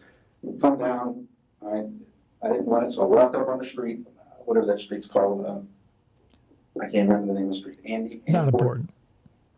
walked down to where that cul-de-sac is, looked at that townhouse, I didn't go up to the windows of the townhouse, I looked at it from a distance to see if two-story, where it was. If that's the one that was for sale, it was. I walked down by the lake, started to go on the west side. It's like, no, I don't want to go that way. So I started to come around on the east side, walked around. That's where the little spillway thing comes down in there. I know what you mean by spillway now. I realized, okay, I can't cross that. That's my turn, and walked in between the houses. Well, actually, I went down a little ways, realized that, went back. You know, the one house had a fence, I believe. So I walked back. Guess there was one house, walked up between the houses, and that's when I met Officer Zemer. I guess I should have just kept walking by the lake back to where I came from. Like, not for nothing, Jeff doesn't look unfamiliar with a drive-through. Maybe instead of walking between two houses to a lake, like, hit a Dairy Queen, man. Yeah. Fuck. But again, a blizzard isn't going to stop a rapist. Unless he's, like, really uninterested in committing a crime and really into cookie dough.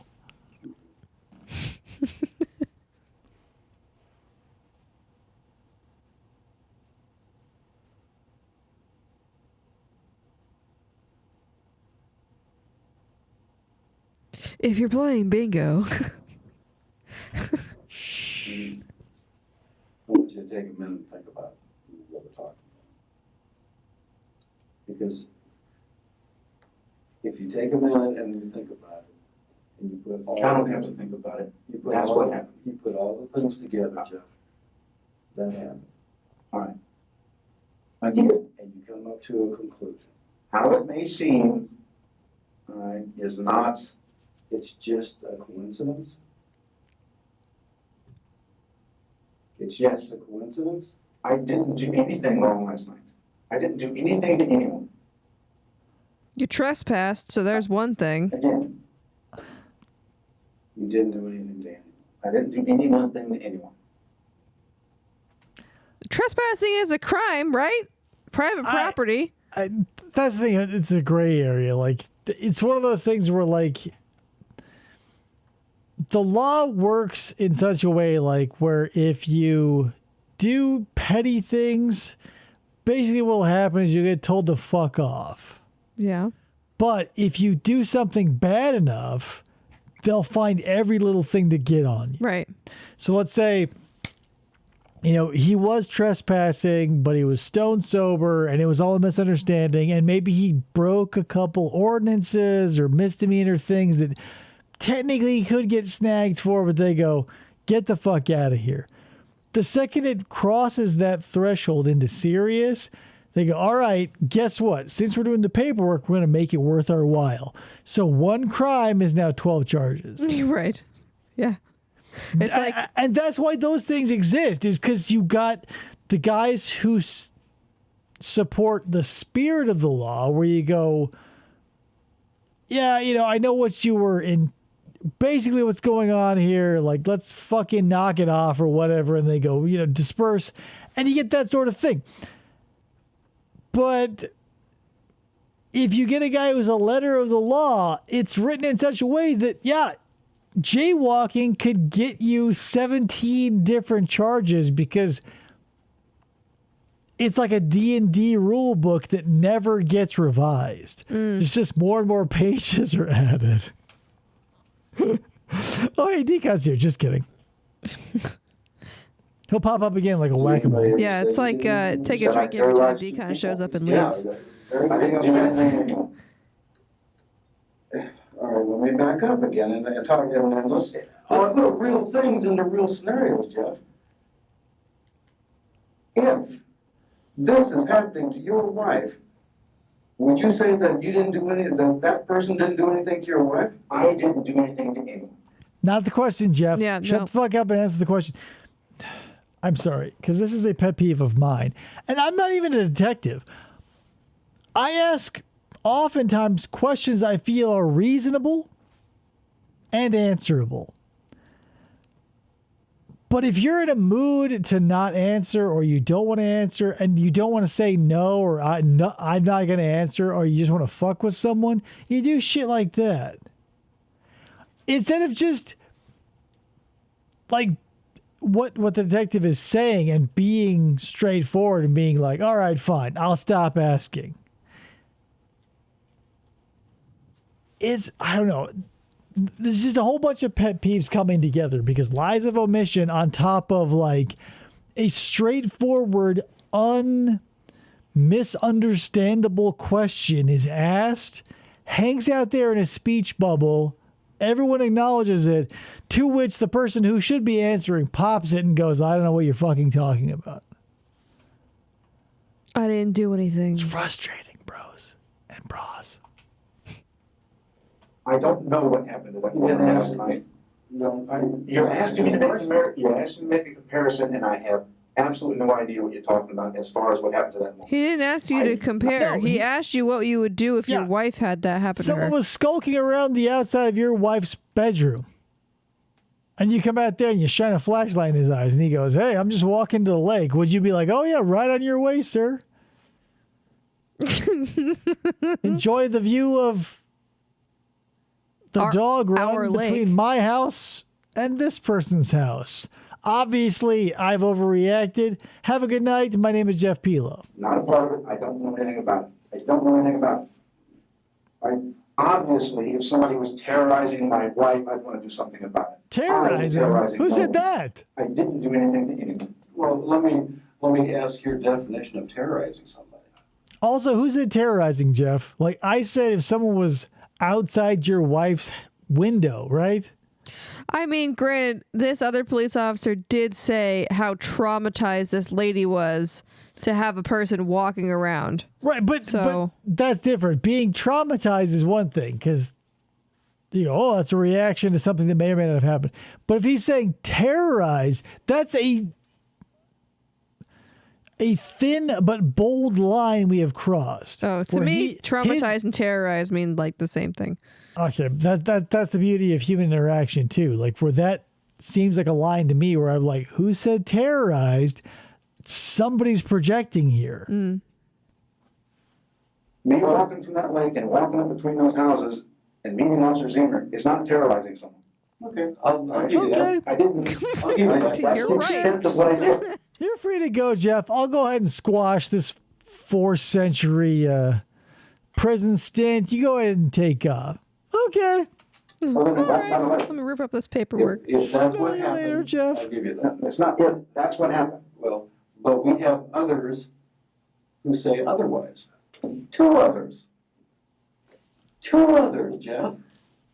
The lady, number one, great witness, because she was the one you were trying to assault, and the cop who is, thank God, not like swayable. Because here's the thing, a lot of people in true crime circles bring this up too, is like, because Officer Zimmer could have towed the company line and been like, yeah, I don't know, like, I was told to shut the fuck up. I didn't see a thing. Right.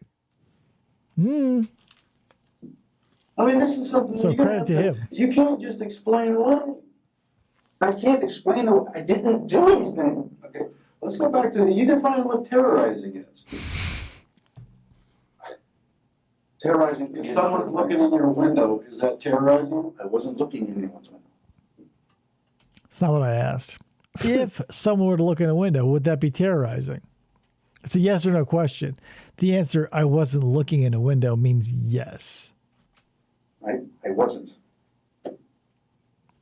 Right. Did you see anybody else out there?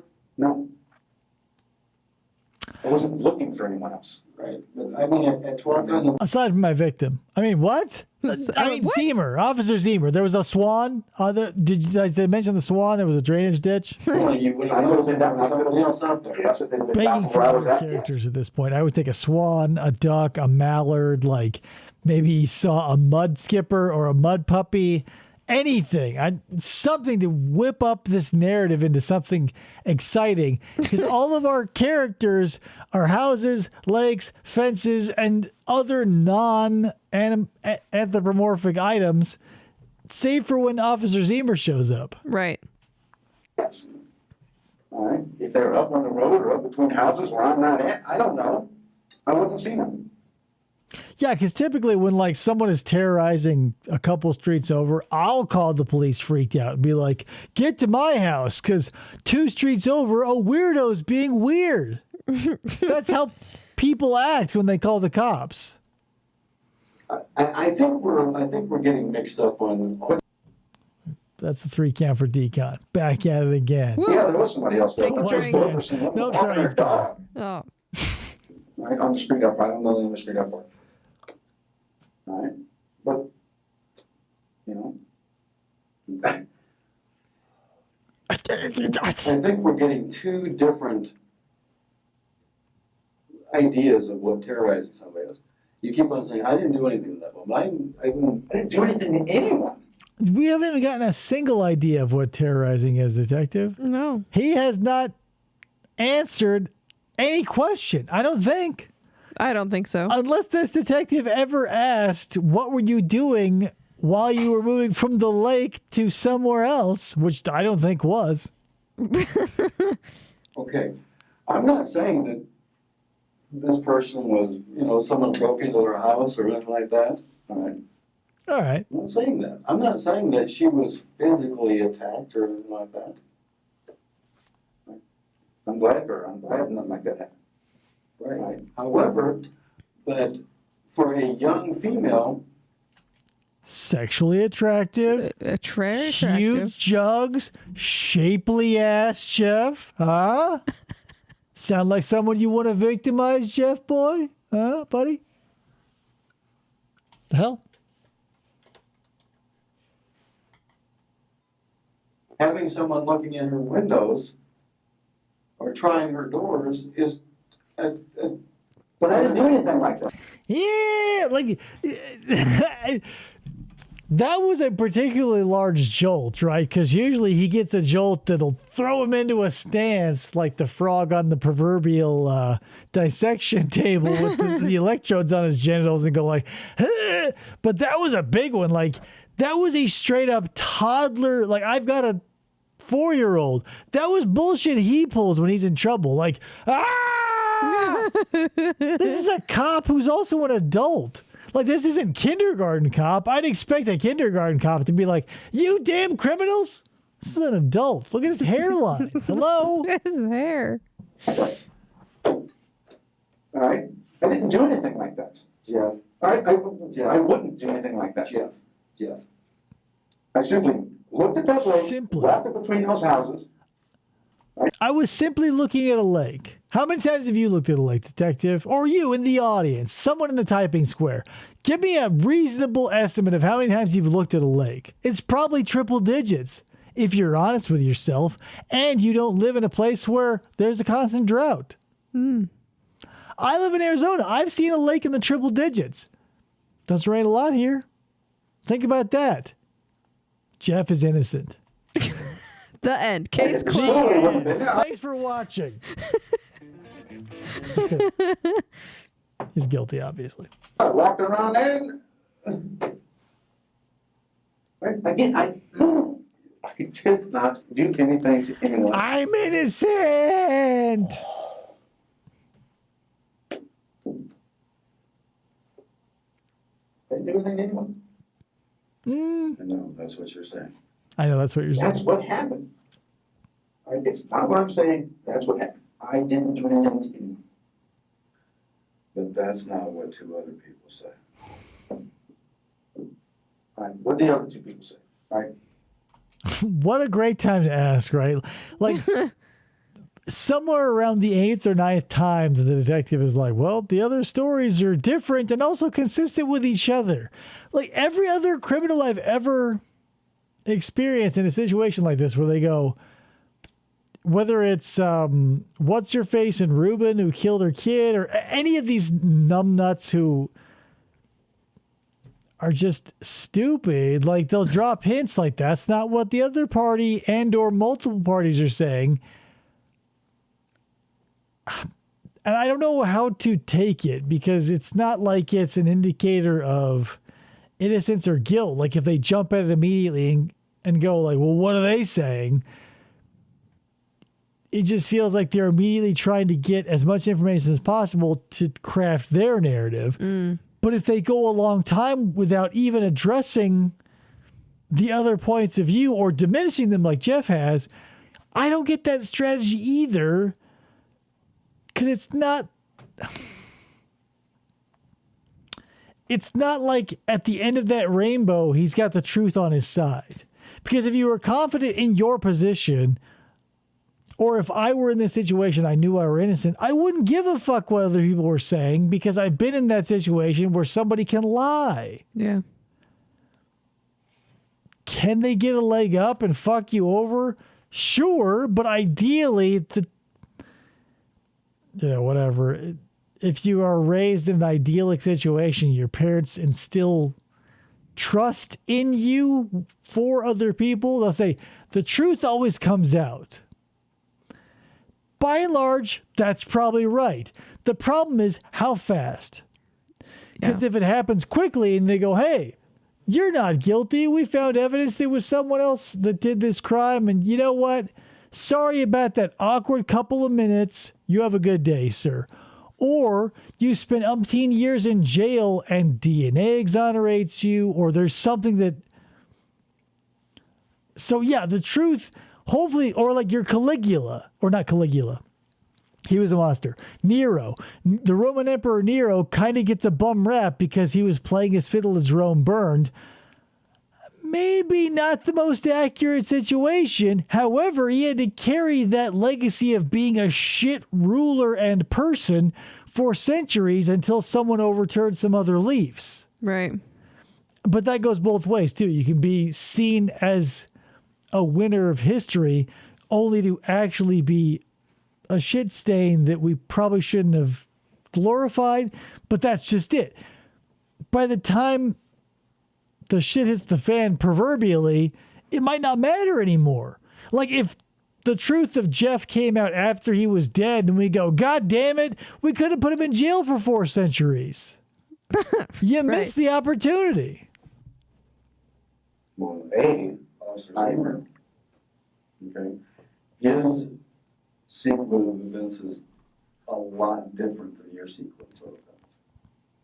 A lot different. All right.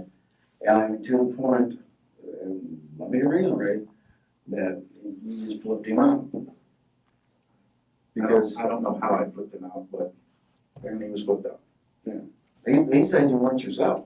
Just like really quick, divorce yourself of like a police situation. We've all been in that space in time where you're working with or for someone. You only see them in a professional setting, right?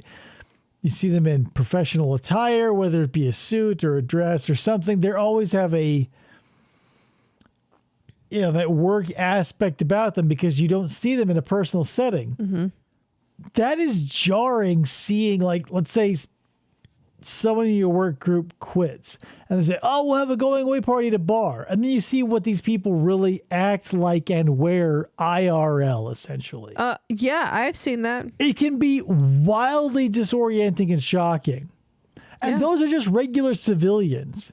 Imagine rolling up on a coworker who's not only your boss, but someone who's meant to protect and serve the public in a pair of basketball shorts popping a half wood outside of a house that an attractive girl lives in next to a lake. Like, fuck, dude. Zebra is probably fucked up a little bit. Yeah. That wasn't my story. I wouldn't be myself either if a police officer confronted me at 12:30 in the morning between two houses. I would have been asleep at the time, but... And then we can't discount what the lady says. Her dog's barking its head off. Right? Yeah. Down by the lake, yep, dog's barking his head off. And...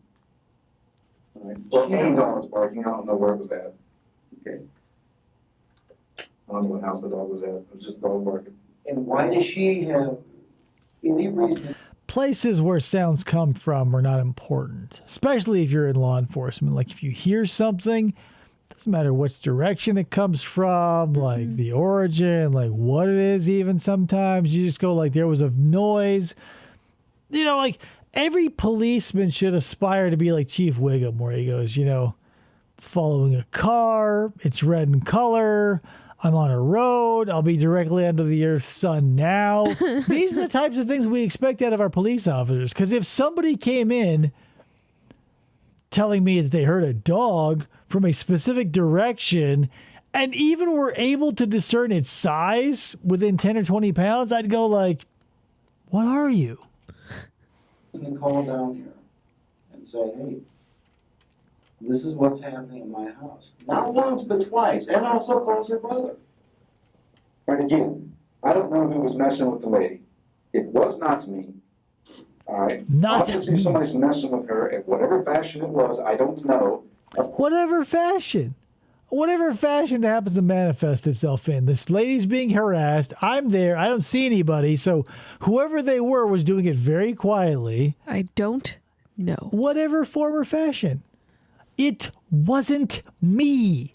I don't know. I was a straight A student. Jeff, lean into those T's because it's really believable. Yeah. Of course she should call. Okay, but we've already established there was nobody else there. We did establish that. Yeah. But you, Jeff. A ghost? I did not do anything. You've already established I that did you're not terrorize anybody, as you're putting it. I didn't do anything. Right? Obviously, my mistake was, again, like I said, I walked between those houses to go to the road as opposed to going farther down.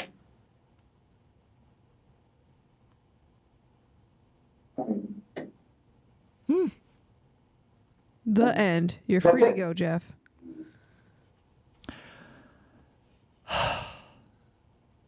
This, though, does tap into something very real. Because I don't care who you are, you've been in a situation where you've been lying to somebody. And whether it's a white lie or a big, disgusting, fat, bulbous, putrid lie that Jeff is telling now, like, the thing is, hope is not lost for a very long time. Because when you're telling a lie, you don't know the person's threshold. So Jeff is probably just waiting for that tipping point where I'm sure he's gotten it a million times before, where either the jar of irritation gets full or the jar of believable repetition gets full, and then whoever he's dealing with goes, oh, you know what? Yeah, you're probably right. I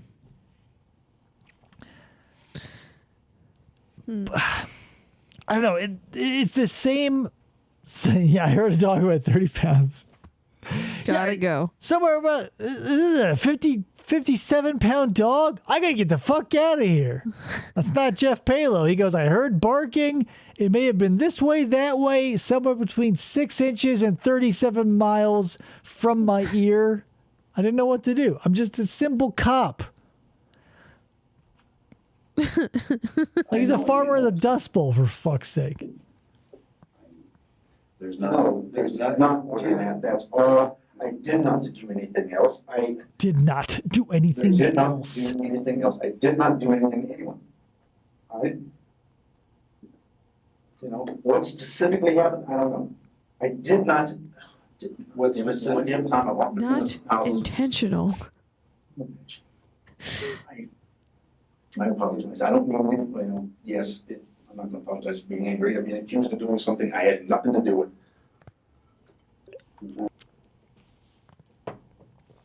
The thing he is being accused of right now is simply being between two houses at a weird time of night. Right. He's the one who said terrorized and all this other stuff. So the fact that he's like, I'm being accused of something I didn't do, when in fact, he's admitted to the thing he's being accused of, it's the stuff beyond. That's the issue. Right.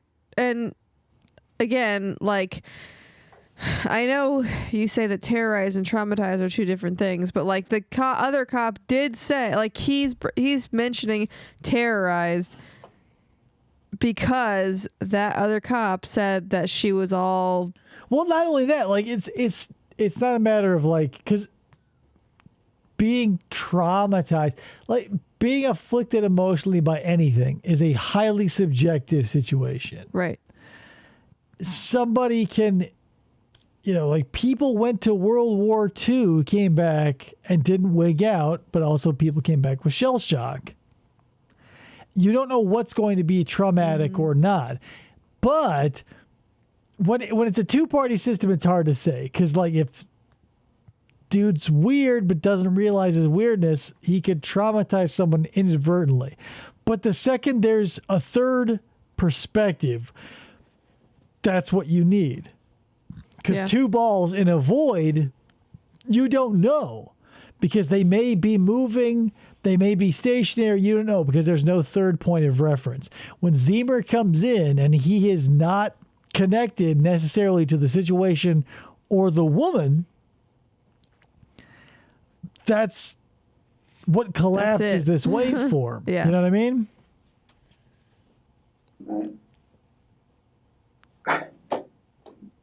Not that you need to, because why are you there? We're at the point where, you have got to be thinking that this isn't some fishing expedition.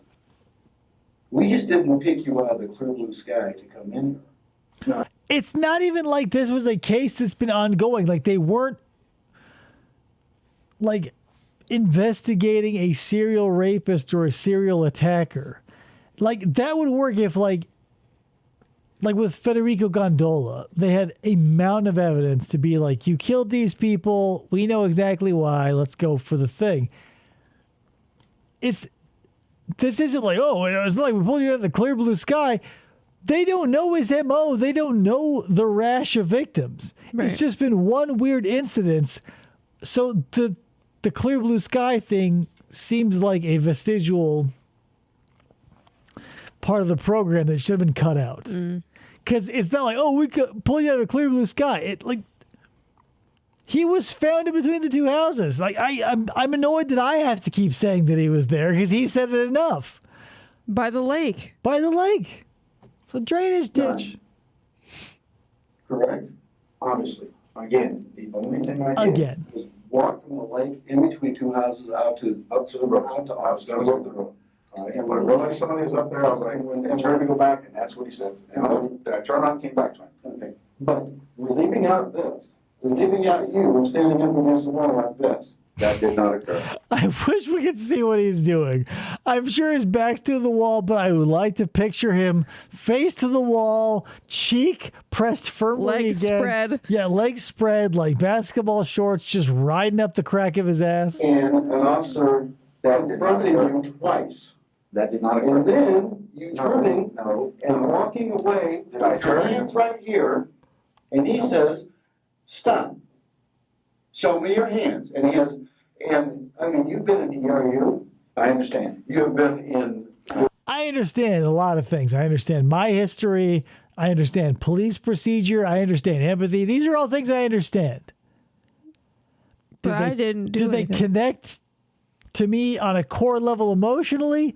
Not really. I'm a rapist. But hey, I understand I was in the military. Got that on lock. I remember holding a gun. You're a weapons guy. You're former military. I understand. And you're telling me you didn't know somebody had a gun pointed at you? He's backlit. I wasn't paying attention to that. You weren't paying attention to He someone. said, "Stop." I said, "Oops." It's the play. I turned. I said, oops, and I turned around and tried to make a slow speed getaway. Uh-oh. Oops. Walked up there. That's that. I talked with him a few minutes, and then not even a few minutes. All right?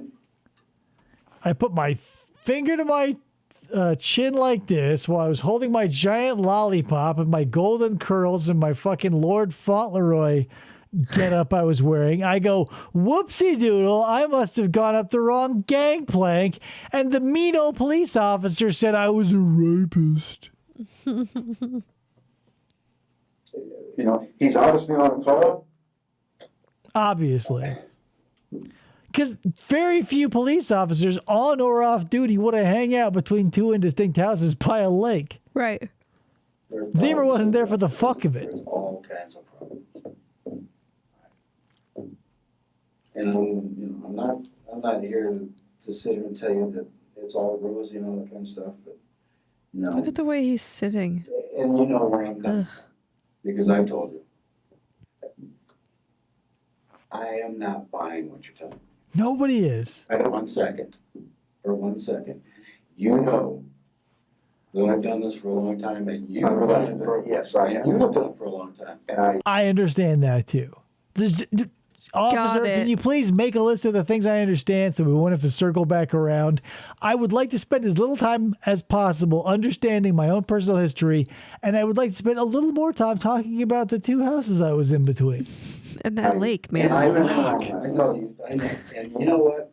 How many times have we sat in here and listened to somebody for hours and they didn't do something they did? I'm not going to be here for hours And telling then, you that I didn't do anything wrong. and then I will only be here for roughly 50 minutes, give or take. So get off my back. you know, have all the behaviors and all the things that are happening. You know, Hello? you were not Sergeant Pelo last night. No, I wasn't on duty. You were absolutely somebody The else. Bloomingdale sexual assaultist. My Ambien And we can made sit me do here it. and you can sit I think before he was a cop, he was a cheerleader because his fucking spirit fingers are on point.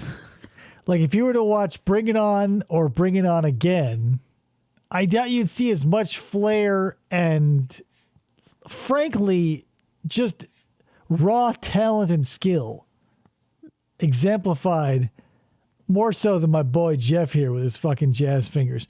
Not a criminal. I don't know. It wasn't me. I think it's funny that you knew there was a sequel. Hello, you bring it on again once you bring it on. say, this is what I did, and I can sit here and say, this is what we know till the cows come home. But you know in your heart exactly what happened. Yes. Yes. I went down, looked at that lake, walked between those houses, to go back to the road, put on my truck, and that's what happened. That was the only time I was between those houses. That might be true. And say when we talk. Between the houses, That was between the houses, like trying the door and knocking on the window the whole time. that's the front of the Did house. she know you were going? It's the I door, don't know. She presumably. was asleep. The windows. He was.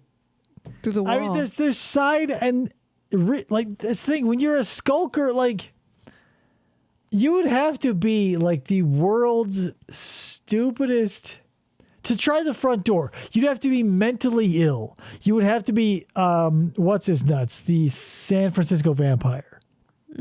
Like he had mental illness to such a degree that if he walked down a street and tried a door and it was locked, that was God or whatever higher power telling him that it was not cool to kill that person.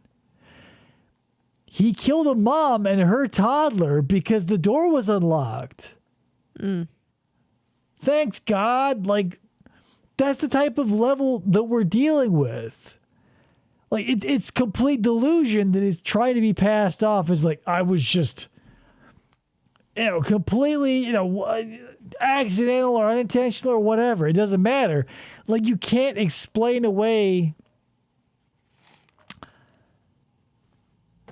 reality. That's the problem, is like reality comes to get you every time, because while I never take for granted my view of the way things look, because if enough people come by and tell me, hey, this is the way it is, I have to go, whoa, something about maybe the way I'm seeing things is a little askew, so let's reassess. But I also have the benefit of not being a monster.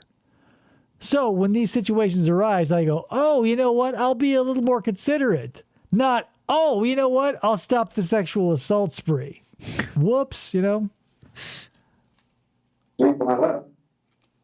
I was studying for the test we were taking today. I couldn't sleep.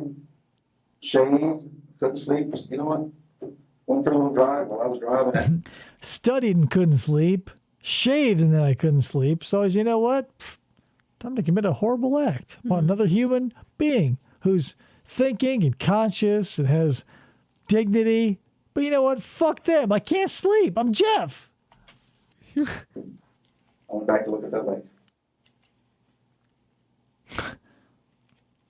I told you why I was there. That's it. That was it. Has Elsie been looking for a house for your mother-in-law? We discussed it several times. Once. The mother-in-law came up once. Other homes for your mother-in-law? We looked at something about where I live at, yes. They're overpriced or they're shitty. All right, or they're not ranches. I'd love the community further down from there, the one that takes care of it, very same style of houses. All right, but again, the little expensive in that community. In Downs. No, not in Downs. Farther down the street. Oh, I can't remember the name of it, down Strides, I can't remember the name of it. There's a community there that, well, not a community, a little It's housing. got the little, yeah, it's got the little building. Mm-hmm. Yeah. It's got It's the a little nice shacks for about diversion. $135,000 and not worth that. But in this town, they're all, that's about the lowest you get. Unless I put my mother on the west side of town, I'm not doing that. And you say she's in Grilly now? Yes. I'm looking for homes for her. She's looked, I've looked. She probably hasn't looked at 12:30 in the morning. The fact that this is even being entertained by the detective is farcical. Like, to be like, oh yeah, so you have looked, and what's your mother-in-law's name, and like what's her gross income, or like, is that Social Security, like, is she retired yet? Like, shut the fuck, we're beyond that. We're like bottom of the ninth, and it's like, oh, you know, who's gonna be the water boy? Like, that should have been decided months ago. And say, oh yeah, that would be totally normal for Jeff to do. He used to go out at 12:30 in the morning and walk in. I can't predict to you what she's going to say. You've been married to her. She's the mother of your children. If you were to ask Krista, like, is it normal for Dave to roll out in the middle of the night and get caught in between two houses by a policeman where he should have no business, I would hope. I mean, if I were a criminal, I'd hope Krista would lie. But I mean, I'm not, so I would hope that she'd be like, no, I don't know what the fuck's going on. Yeah. What? But still, don't drop a dime on my ass. Yeah. I understand. I cannot predict you what she's going to say. You don't think that she knows you? Yeah, she does. Is she gonna say that that would be normal behavior for you to do? I don't know what my wife would say. It's not like I've been married to her for umpteen dozen years. I've only been a cop for 17. Like, you expect me to know where barking is coming from? That's like year 30 bullshit. That's like retirement. Like, right before you retire is when they teach you how to identify directions of sounds. I'm just 17 years on the force, practically a baby. It's not. Is it normal that I do that? No. All right. Is it hella cool? Yeah, I'm Jeff Pelo. I like to hang around at night. Yeah, whatever. Why is this guy being interrogated for I just don't looking know bad? how else to say it. Oh my God. That's the thing. Here's the thing, Decon, is like looking at a lake after 12 at night, but before 6 a.m., completely illegal. That's why he's rotting in jail for 440 years. Yeah. They were like, you know what? Fuck you, Jeff. You're never looking at a lake again. And they put him in jail for 440 years. Ducks are a fickle bitch to follow. I didn't. Because he didn't do At some anything. point, I mean, obviously. at some point, you've got a wife and I understand. 2 children. At some point, you had a wife. How was that, Jeff? What happened there? 2 children. So verify sexual encounter at least twice. Any more? Where's your mother-in-law going to live? Again, 3 children. She know how much you didn't do banging, Jeff? anything to anyone. What are we doing What the here? lady was, I didn't do anything to her. All right? I wouldn't do anything to anybody. That's a lie. You'd have to be dead for that to happen. And even then, someone's going to have to bury your ass, so you're going to be doing something to somebody. Different lives. We all lead different lives. Again, I don't know what you're implying there. All right? Jeff, I'm not implying. I'm saying it. He's got the body language of like a 14-year-old speedrunner who's like made it 98% of the way through Mario Sunshine to like fuck up majorly. And he's like, like in any other situation, you'd see like a fountain of Mountain Dew and a blast of Totino's pizza rolls as he fucking, hey, you know what, Deacon, I believe him too. You know what? I'm turning around this whole situation. I think Jeff, he's innocent. Yep. Just maybe. Gotta go. Just maybe. Gotta go. I'm sorry, I don't lead a sinister life of some kind. I didn't do anything wrong. I don't lead a sinister life of some kind. Like, it's not a generic sinister life. It's a very specific. Yeah, I just SA 4 people. It's fine. It's not sinister. Here's the thing. If you're a sex pervert, it's fine. It's embarrassing, but it's fine.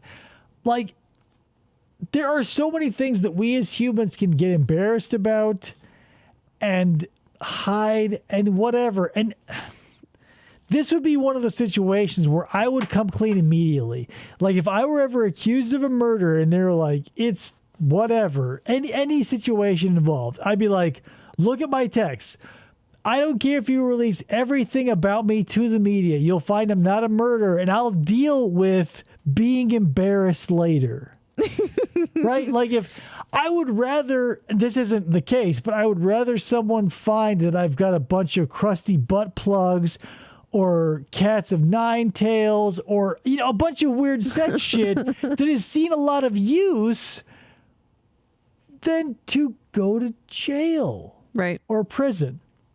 Because, like, your friends razzing you about being a sexual deviant, yeah, it might be rough, and you might have to be like, hey, guys, like, come on, it's the Super Bowl or whatever. Like, give me a break.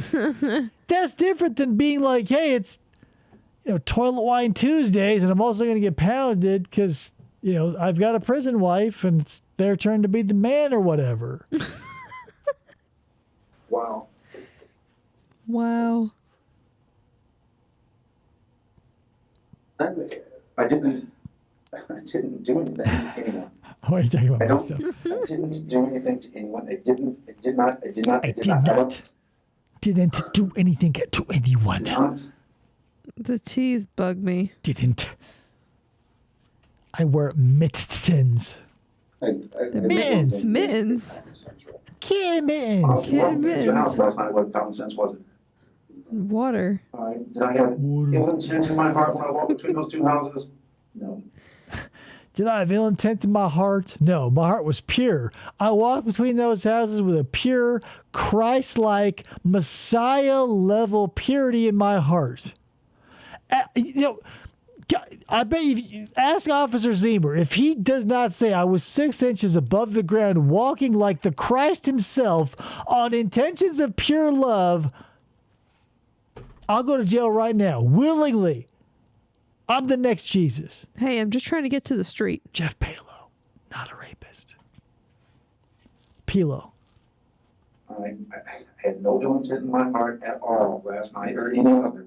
All right, let me ask you this. All right, let's look at another scenario. Let me. This night, as we look at another scenario, what happened last night is what happened. I did not do anything wrong. I did not do anything to anyone.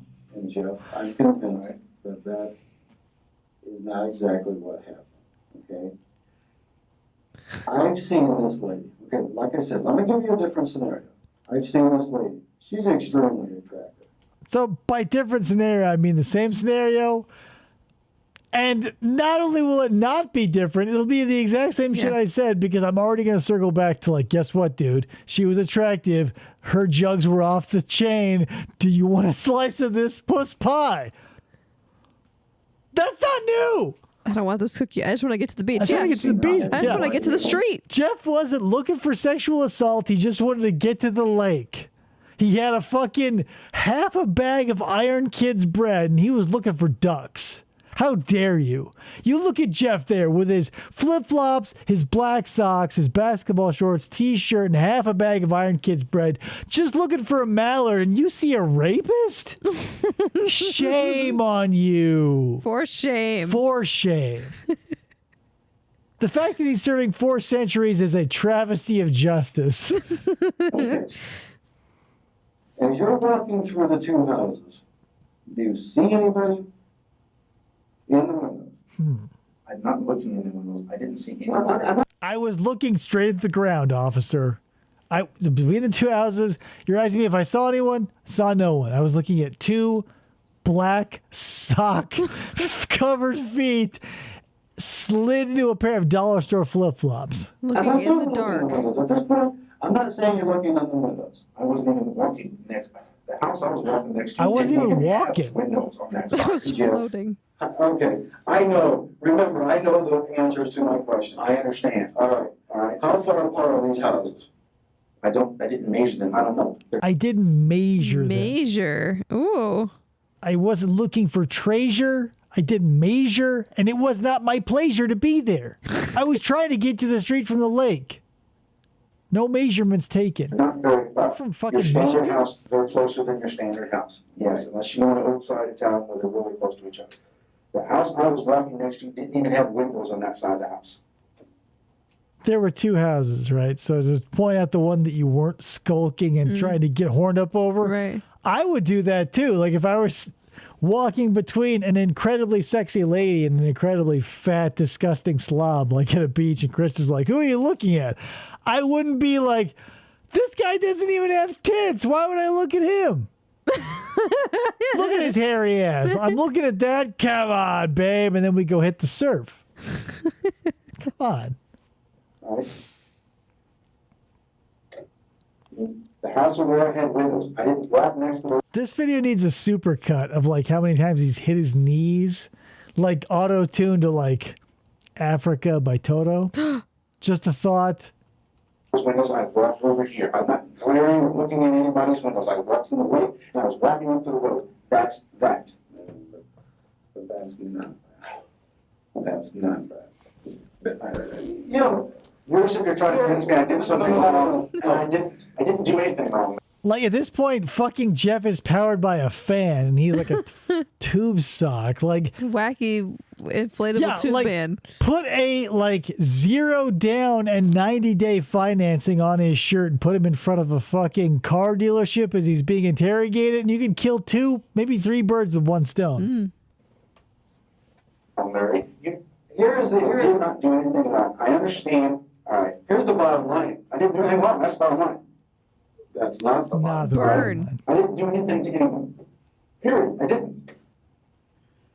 I mean, you have to understand I understand. that this is a bad situation. Listen, I've already Why? said that I understand my own military history. What else do you need from me? I understand I was in the military. Can you fucking let me go A now? very bad situation. Right? I walked in the lane between the 2 houses going up the road. All right? Again.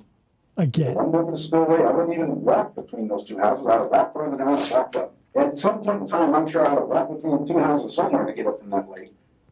All right? But again, when I walk between those 2 houses, I'm not doing it to look at anyone. I was not doing it to do anything other than get to the road. Period. I don't know how. You know, not to say again as much as Jeff does, but it's, you know, like you see a guy with a dynamite vest in the like highly secured area of like a nuclear reactor, you're not going to be like, "Hey, what are you doing here?" And the guy's like, "Taking 30 steps to the left to walk through a door." And you go, "Whoa, I thought shit was going down." If you're just simply walking to a door, Crisis averted. like, you know, maybe, you know, dressed down for the job, you know, a vest made of dynamite, a little gauche. But if you're just walking to a door, have a good day, sir. Did not do anything wrong.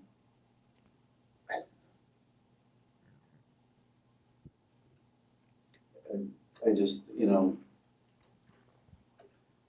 in this situation, Jeff, you bought and paid for. Bought and paid for. I didn't do anything wrong. You know, What a fucking great line. I've never heard that used in an interrogation before. You're bought and paid for is a perfect encapsulation of like, guess what?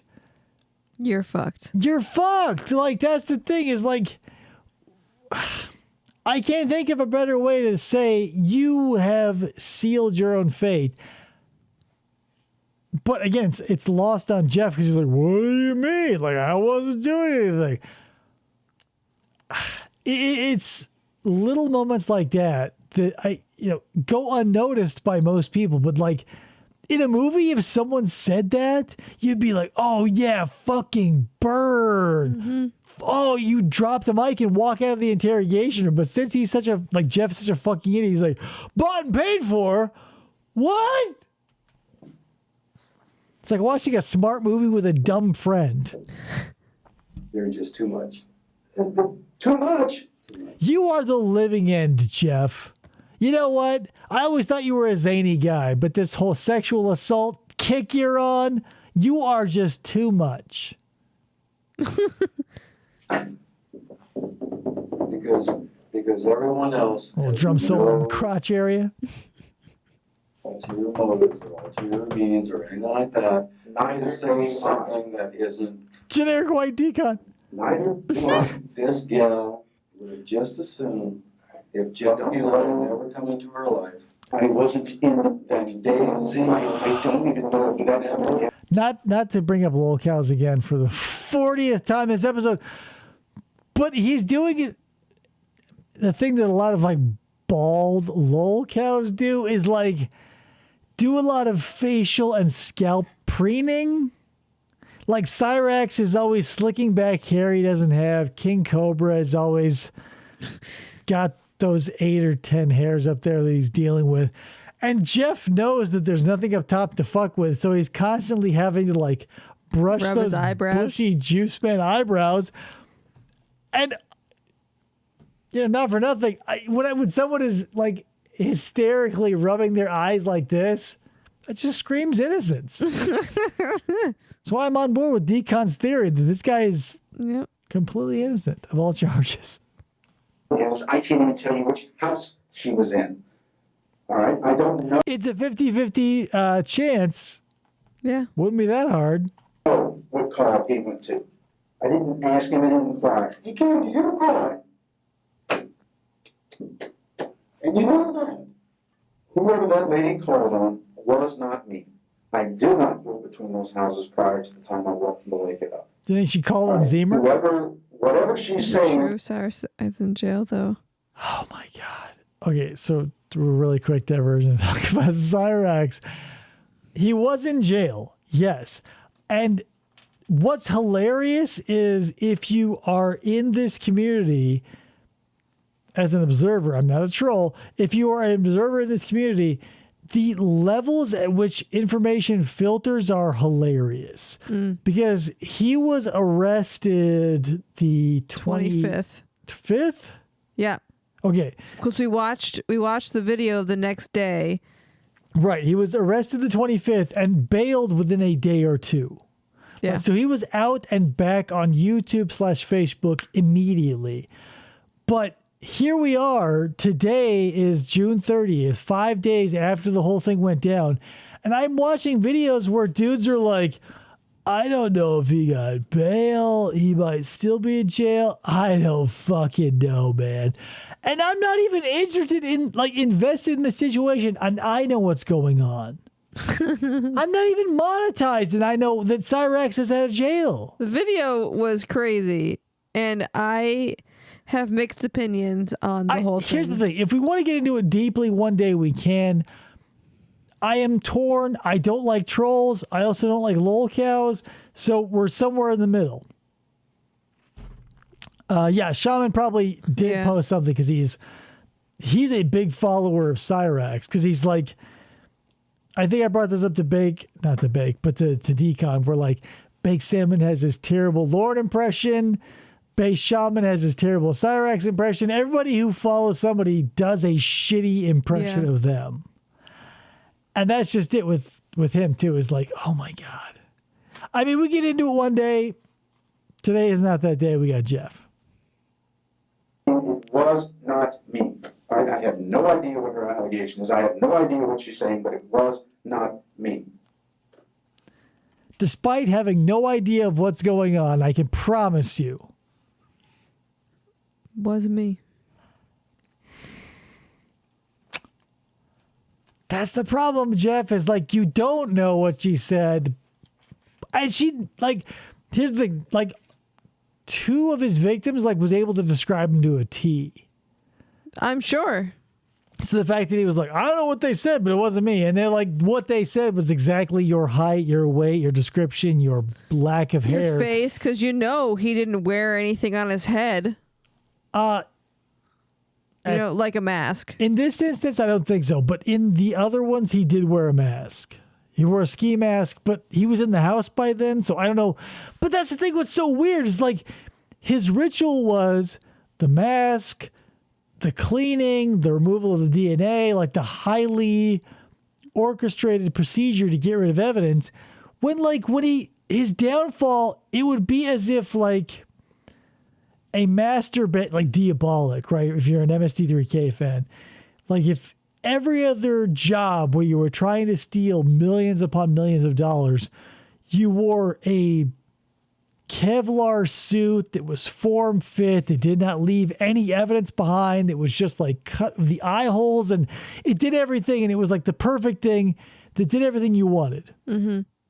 And the very next job, you're like, well, I've got this on lock. I'm going to show up in flip-flops and shorts. Yeah. Doing it.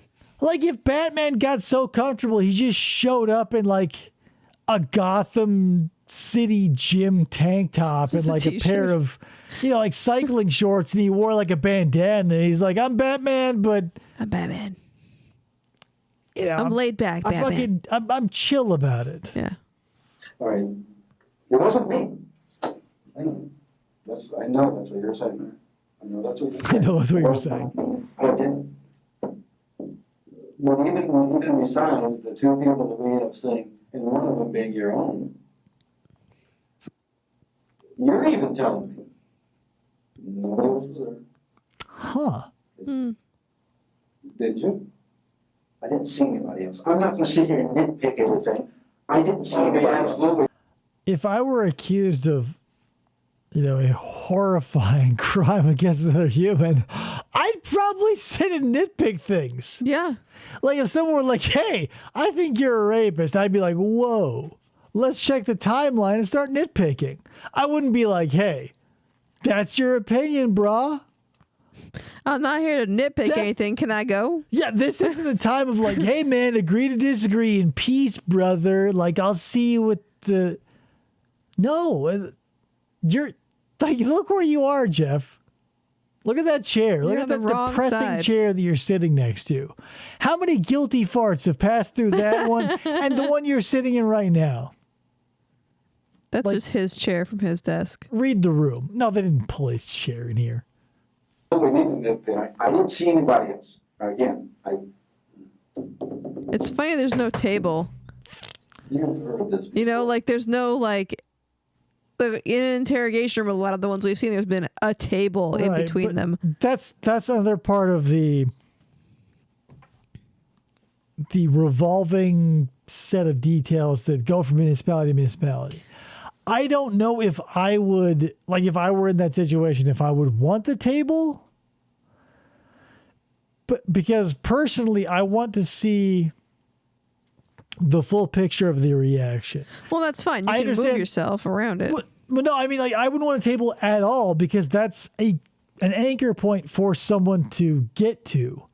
Like, if you're, again, with the Daniel Holtzclaw one, where, like, he's in the corner, the table is up in his business, and it's a very claustrophobic situation. I get the appeal, but I don't want to miss what's going on. I guess this just reminds me of like, I'm picturing, because we've seen so many reviews on fucking Neil Breen movies, all I can think of is that the one Fateful Findings or whatever, where like him and the therapist are like knee to knee in a room, and like that's where the detective and him are like sitting right next to each other in a shitty chair.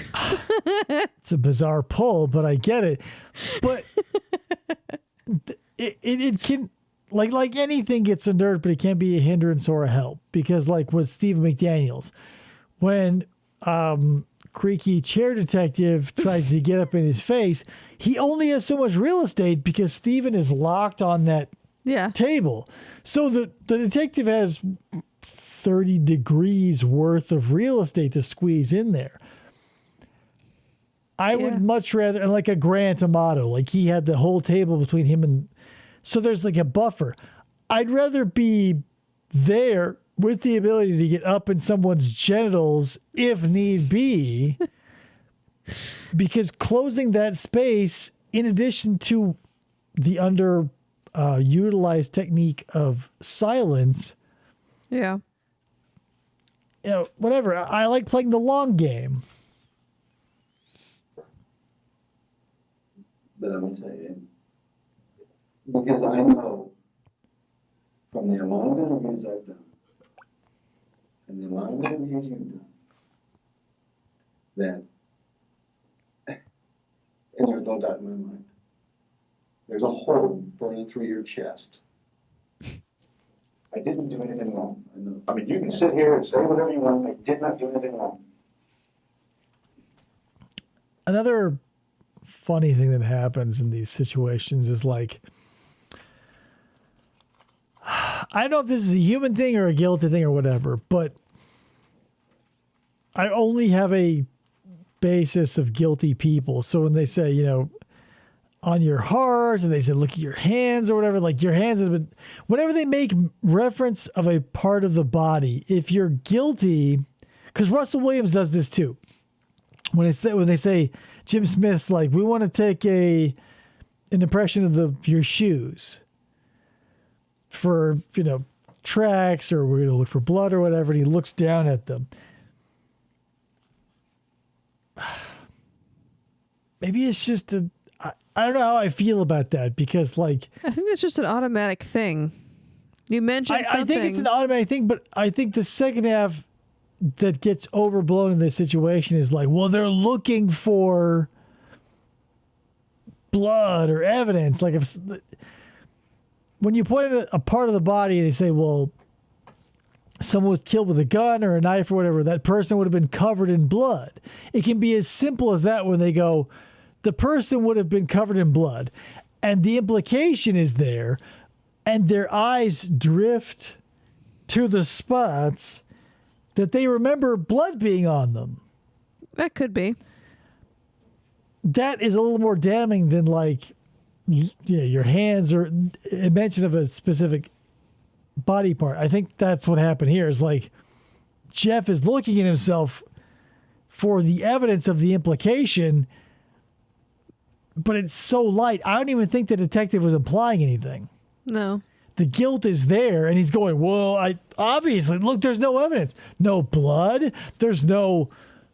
I didn't even assault anybody this time. Look! I didn't do nothing. Lakes, man. Look, no duckweed on me? It's not a matter of my perception. It's a matter of reality. I didn't do anything wrong. It's the problem with reality. It's subjective. Whoever was terrorizing that woman, I have no clue who it is. All right, it's not me. I don't know. The only damn time I walked between those houses, Jeff, was the time I walked up there. You've got a lot of explaining to do. I've explained it. I don't have a lot of explaining to do. Yes, you I've do. explained it. You have a lot of explaining to do, and I keep on going back to this because I have to go back to this, because you know what it's like to be sitting in this chair. I understand. Okay? All right. And I know there are times that people are literally telling you the truth. And a good interview will figure that out. All right. I don't know. I'm telling you the truth. I didn't do anything wrong. I didn't do anything wrong. I didn't do anything wrong. But would sit here and know when someone's not telling you the truth. So, Yes, you're right. All right. and Jeff, You're correct. I'm sorry. All right. And your perception of me right now is I'm not telling the truth. This is one of those things where I brought it up before, but if you protest too hard, it makes you look guilty. And not only in a situation like this, right, where you go, did you do this? Obviously, he's coming off as like trying super hard, too hard, to be against this thing. When it's like the proverbial gay congressman, right, where they go, you know, homosexuality is a scourge, and here in Arkansas or wherever I live, we're going to stamp it out. Cut to 3 minutes in the future when they get caught on one side of the glory hole, and they go, you know what? Sorry about that. If you're super hard against something, it always, maybe this isn't status of everybody, but I feel like if somebody is super hard against something, it makes me ask why. Because if you're against something because you were a victim of it, there's plausible deniability. But like when you're,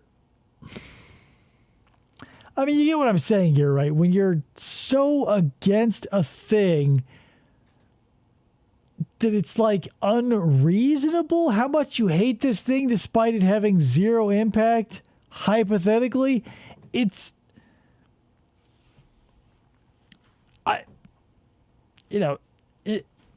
you're tipping your hand, but not only tipping your hand, like your cards are on the table and you've spread them out so they're not even covering each other anymore.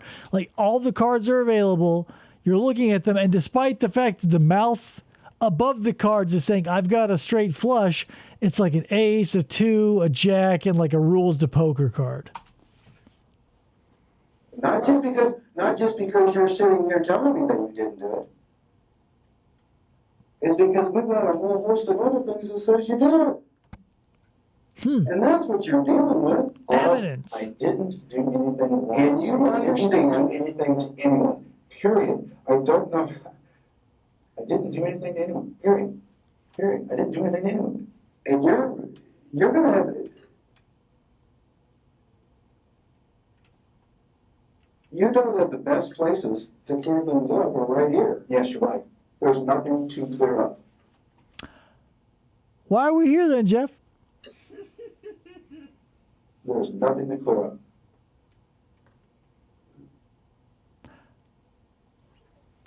I mean, there's nothing to clear up. I didn't do anything wrong. Huh.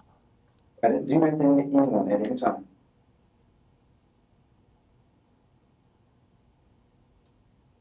And that's the story we're gonna say.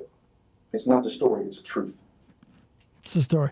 It was bullshit. Moral of the story is, you know that he got sent to jail for multiple centuries. 440 years. Like, but whatever.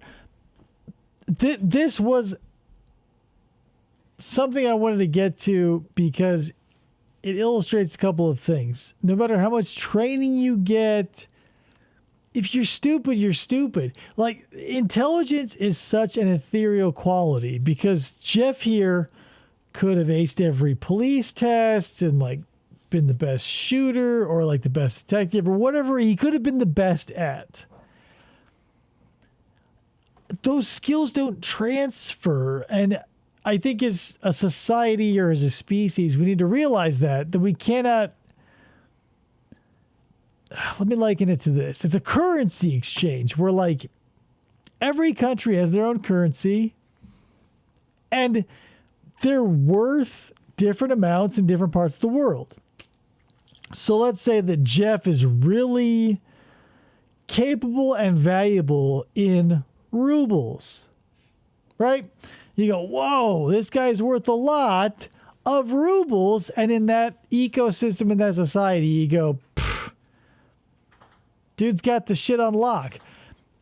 Here's the thing. When we leave that society, which is whatever his expertise is, police work, and we come into like reality that is like beyond just the rules of that specific game, the currency tanks. And a lot of us do, not a lot of us, all of us do that because we have circles in our lives where we are worth something, right?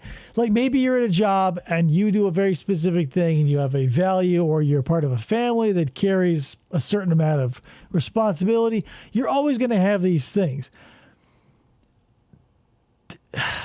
Intelligence and value in certain areas don't transfer. But we think that they do, because I can't tell you how many people who have come up to me who are like, oh, they're so smart because they have a doctorate, a bachelor's, some sort of societally acceptable degree or certification in an intelligent field. But when you look at them, they've got a big coffee stain on their pants and they don't know how to interact with human beings. At that point, intelligence doesn't matter. It's being a well-rounded human being. And part of that is realizing and understanding and recognizing where your strengths and weaknesses are. I would not take my strengths as an insurance biller literally anywhere else, because I know that the person I'm trying to bring those inappropriate skills to would go like, what the fuck? Like with Jeff here. Yeah.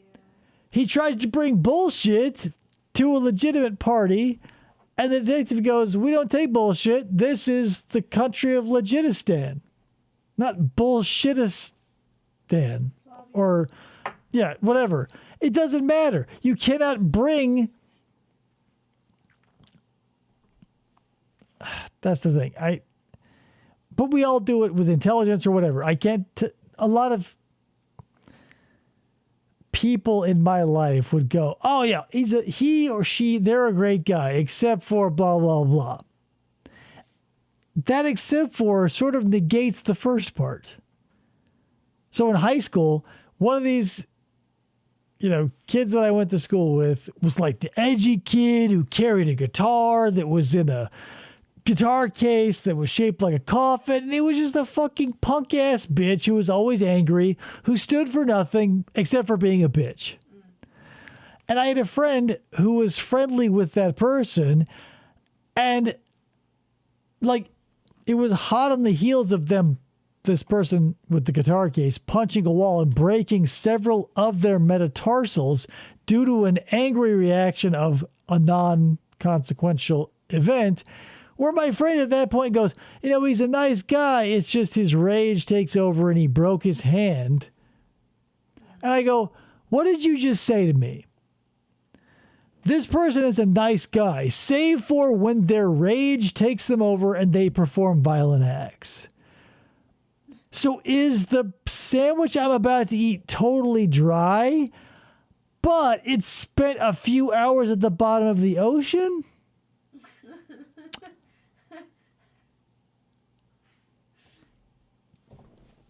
It's up to you. You are the ones cashing these checks for these people. It's if you want to keep doing it, or you want to fucking have the buck stop somewhere before Jeff. Right. Before him. You don't want it to be like multiple sexual assaults before you're like, hey, let's start holding some feet to some fires here. Well, you're the living end, Jeff. You're just too much with all these assaults. It's time that we start looking into it. Whatever. Moral of the story is that's it. That was Jeff. He spent 7,000 years in prison. He's there to this day. And that's it. So next week, I don't know what we're going to be doing. Maybe we'll break it up and go back to 90s commercials a bit, because it's nice to break it up. It's nice to break it up. And I feel like a lot of the things that I've been saving are super heavy. Not sure if I'm ready to like hit Kevin Davis yet or any of those other weirdos. We'll see what happens.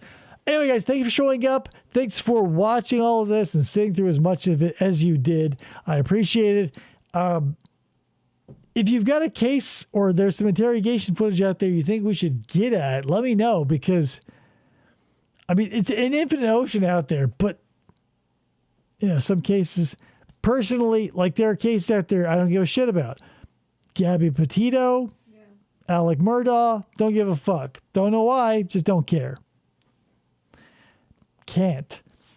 But if you want to see us do something, I'll give it a shot. Like I'm not against sitting through. The Gabby one is interesting to me, but we don't have to do it. It's just the. It was obvious from the beginning. Obvious. Blah, Right. Blah, blah, blah. I think the thing that irks me about that is there are so many people with less agency in worse situations that. I mean, Gabby and her boyfriend, it just felt like either one of them could have righted the ship. Like if Gabby, it doesn't matter. I don't want to talk about it. It doesn't fucking matter. Anyway, that's it, guys. We're out of here. So next week we'll be doing something else. I don't know what that is. It'll be something, maybe true crime, maybe commercials or whatever. But I do want to say thank you for showing up. Definitely check out Blue Dot Crime and Interrogations for all the uncut stuff. White Bat Audio. Hamburger Helper, if you're watching this. Fuck it, I love the Sarah Boone letters. That's it, guys. We'll catch you later. I'm sleepy.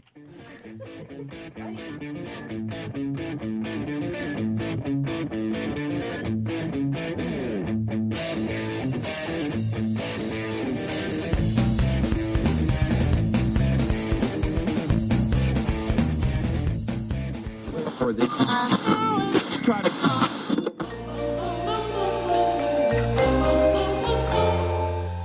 Fistful of Podcasts Radio.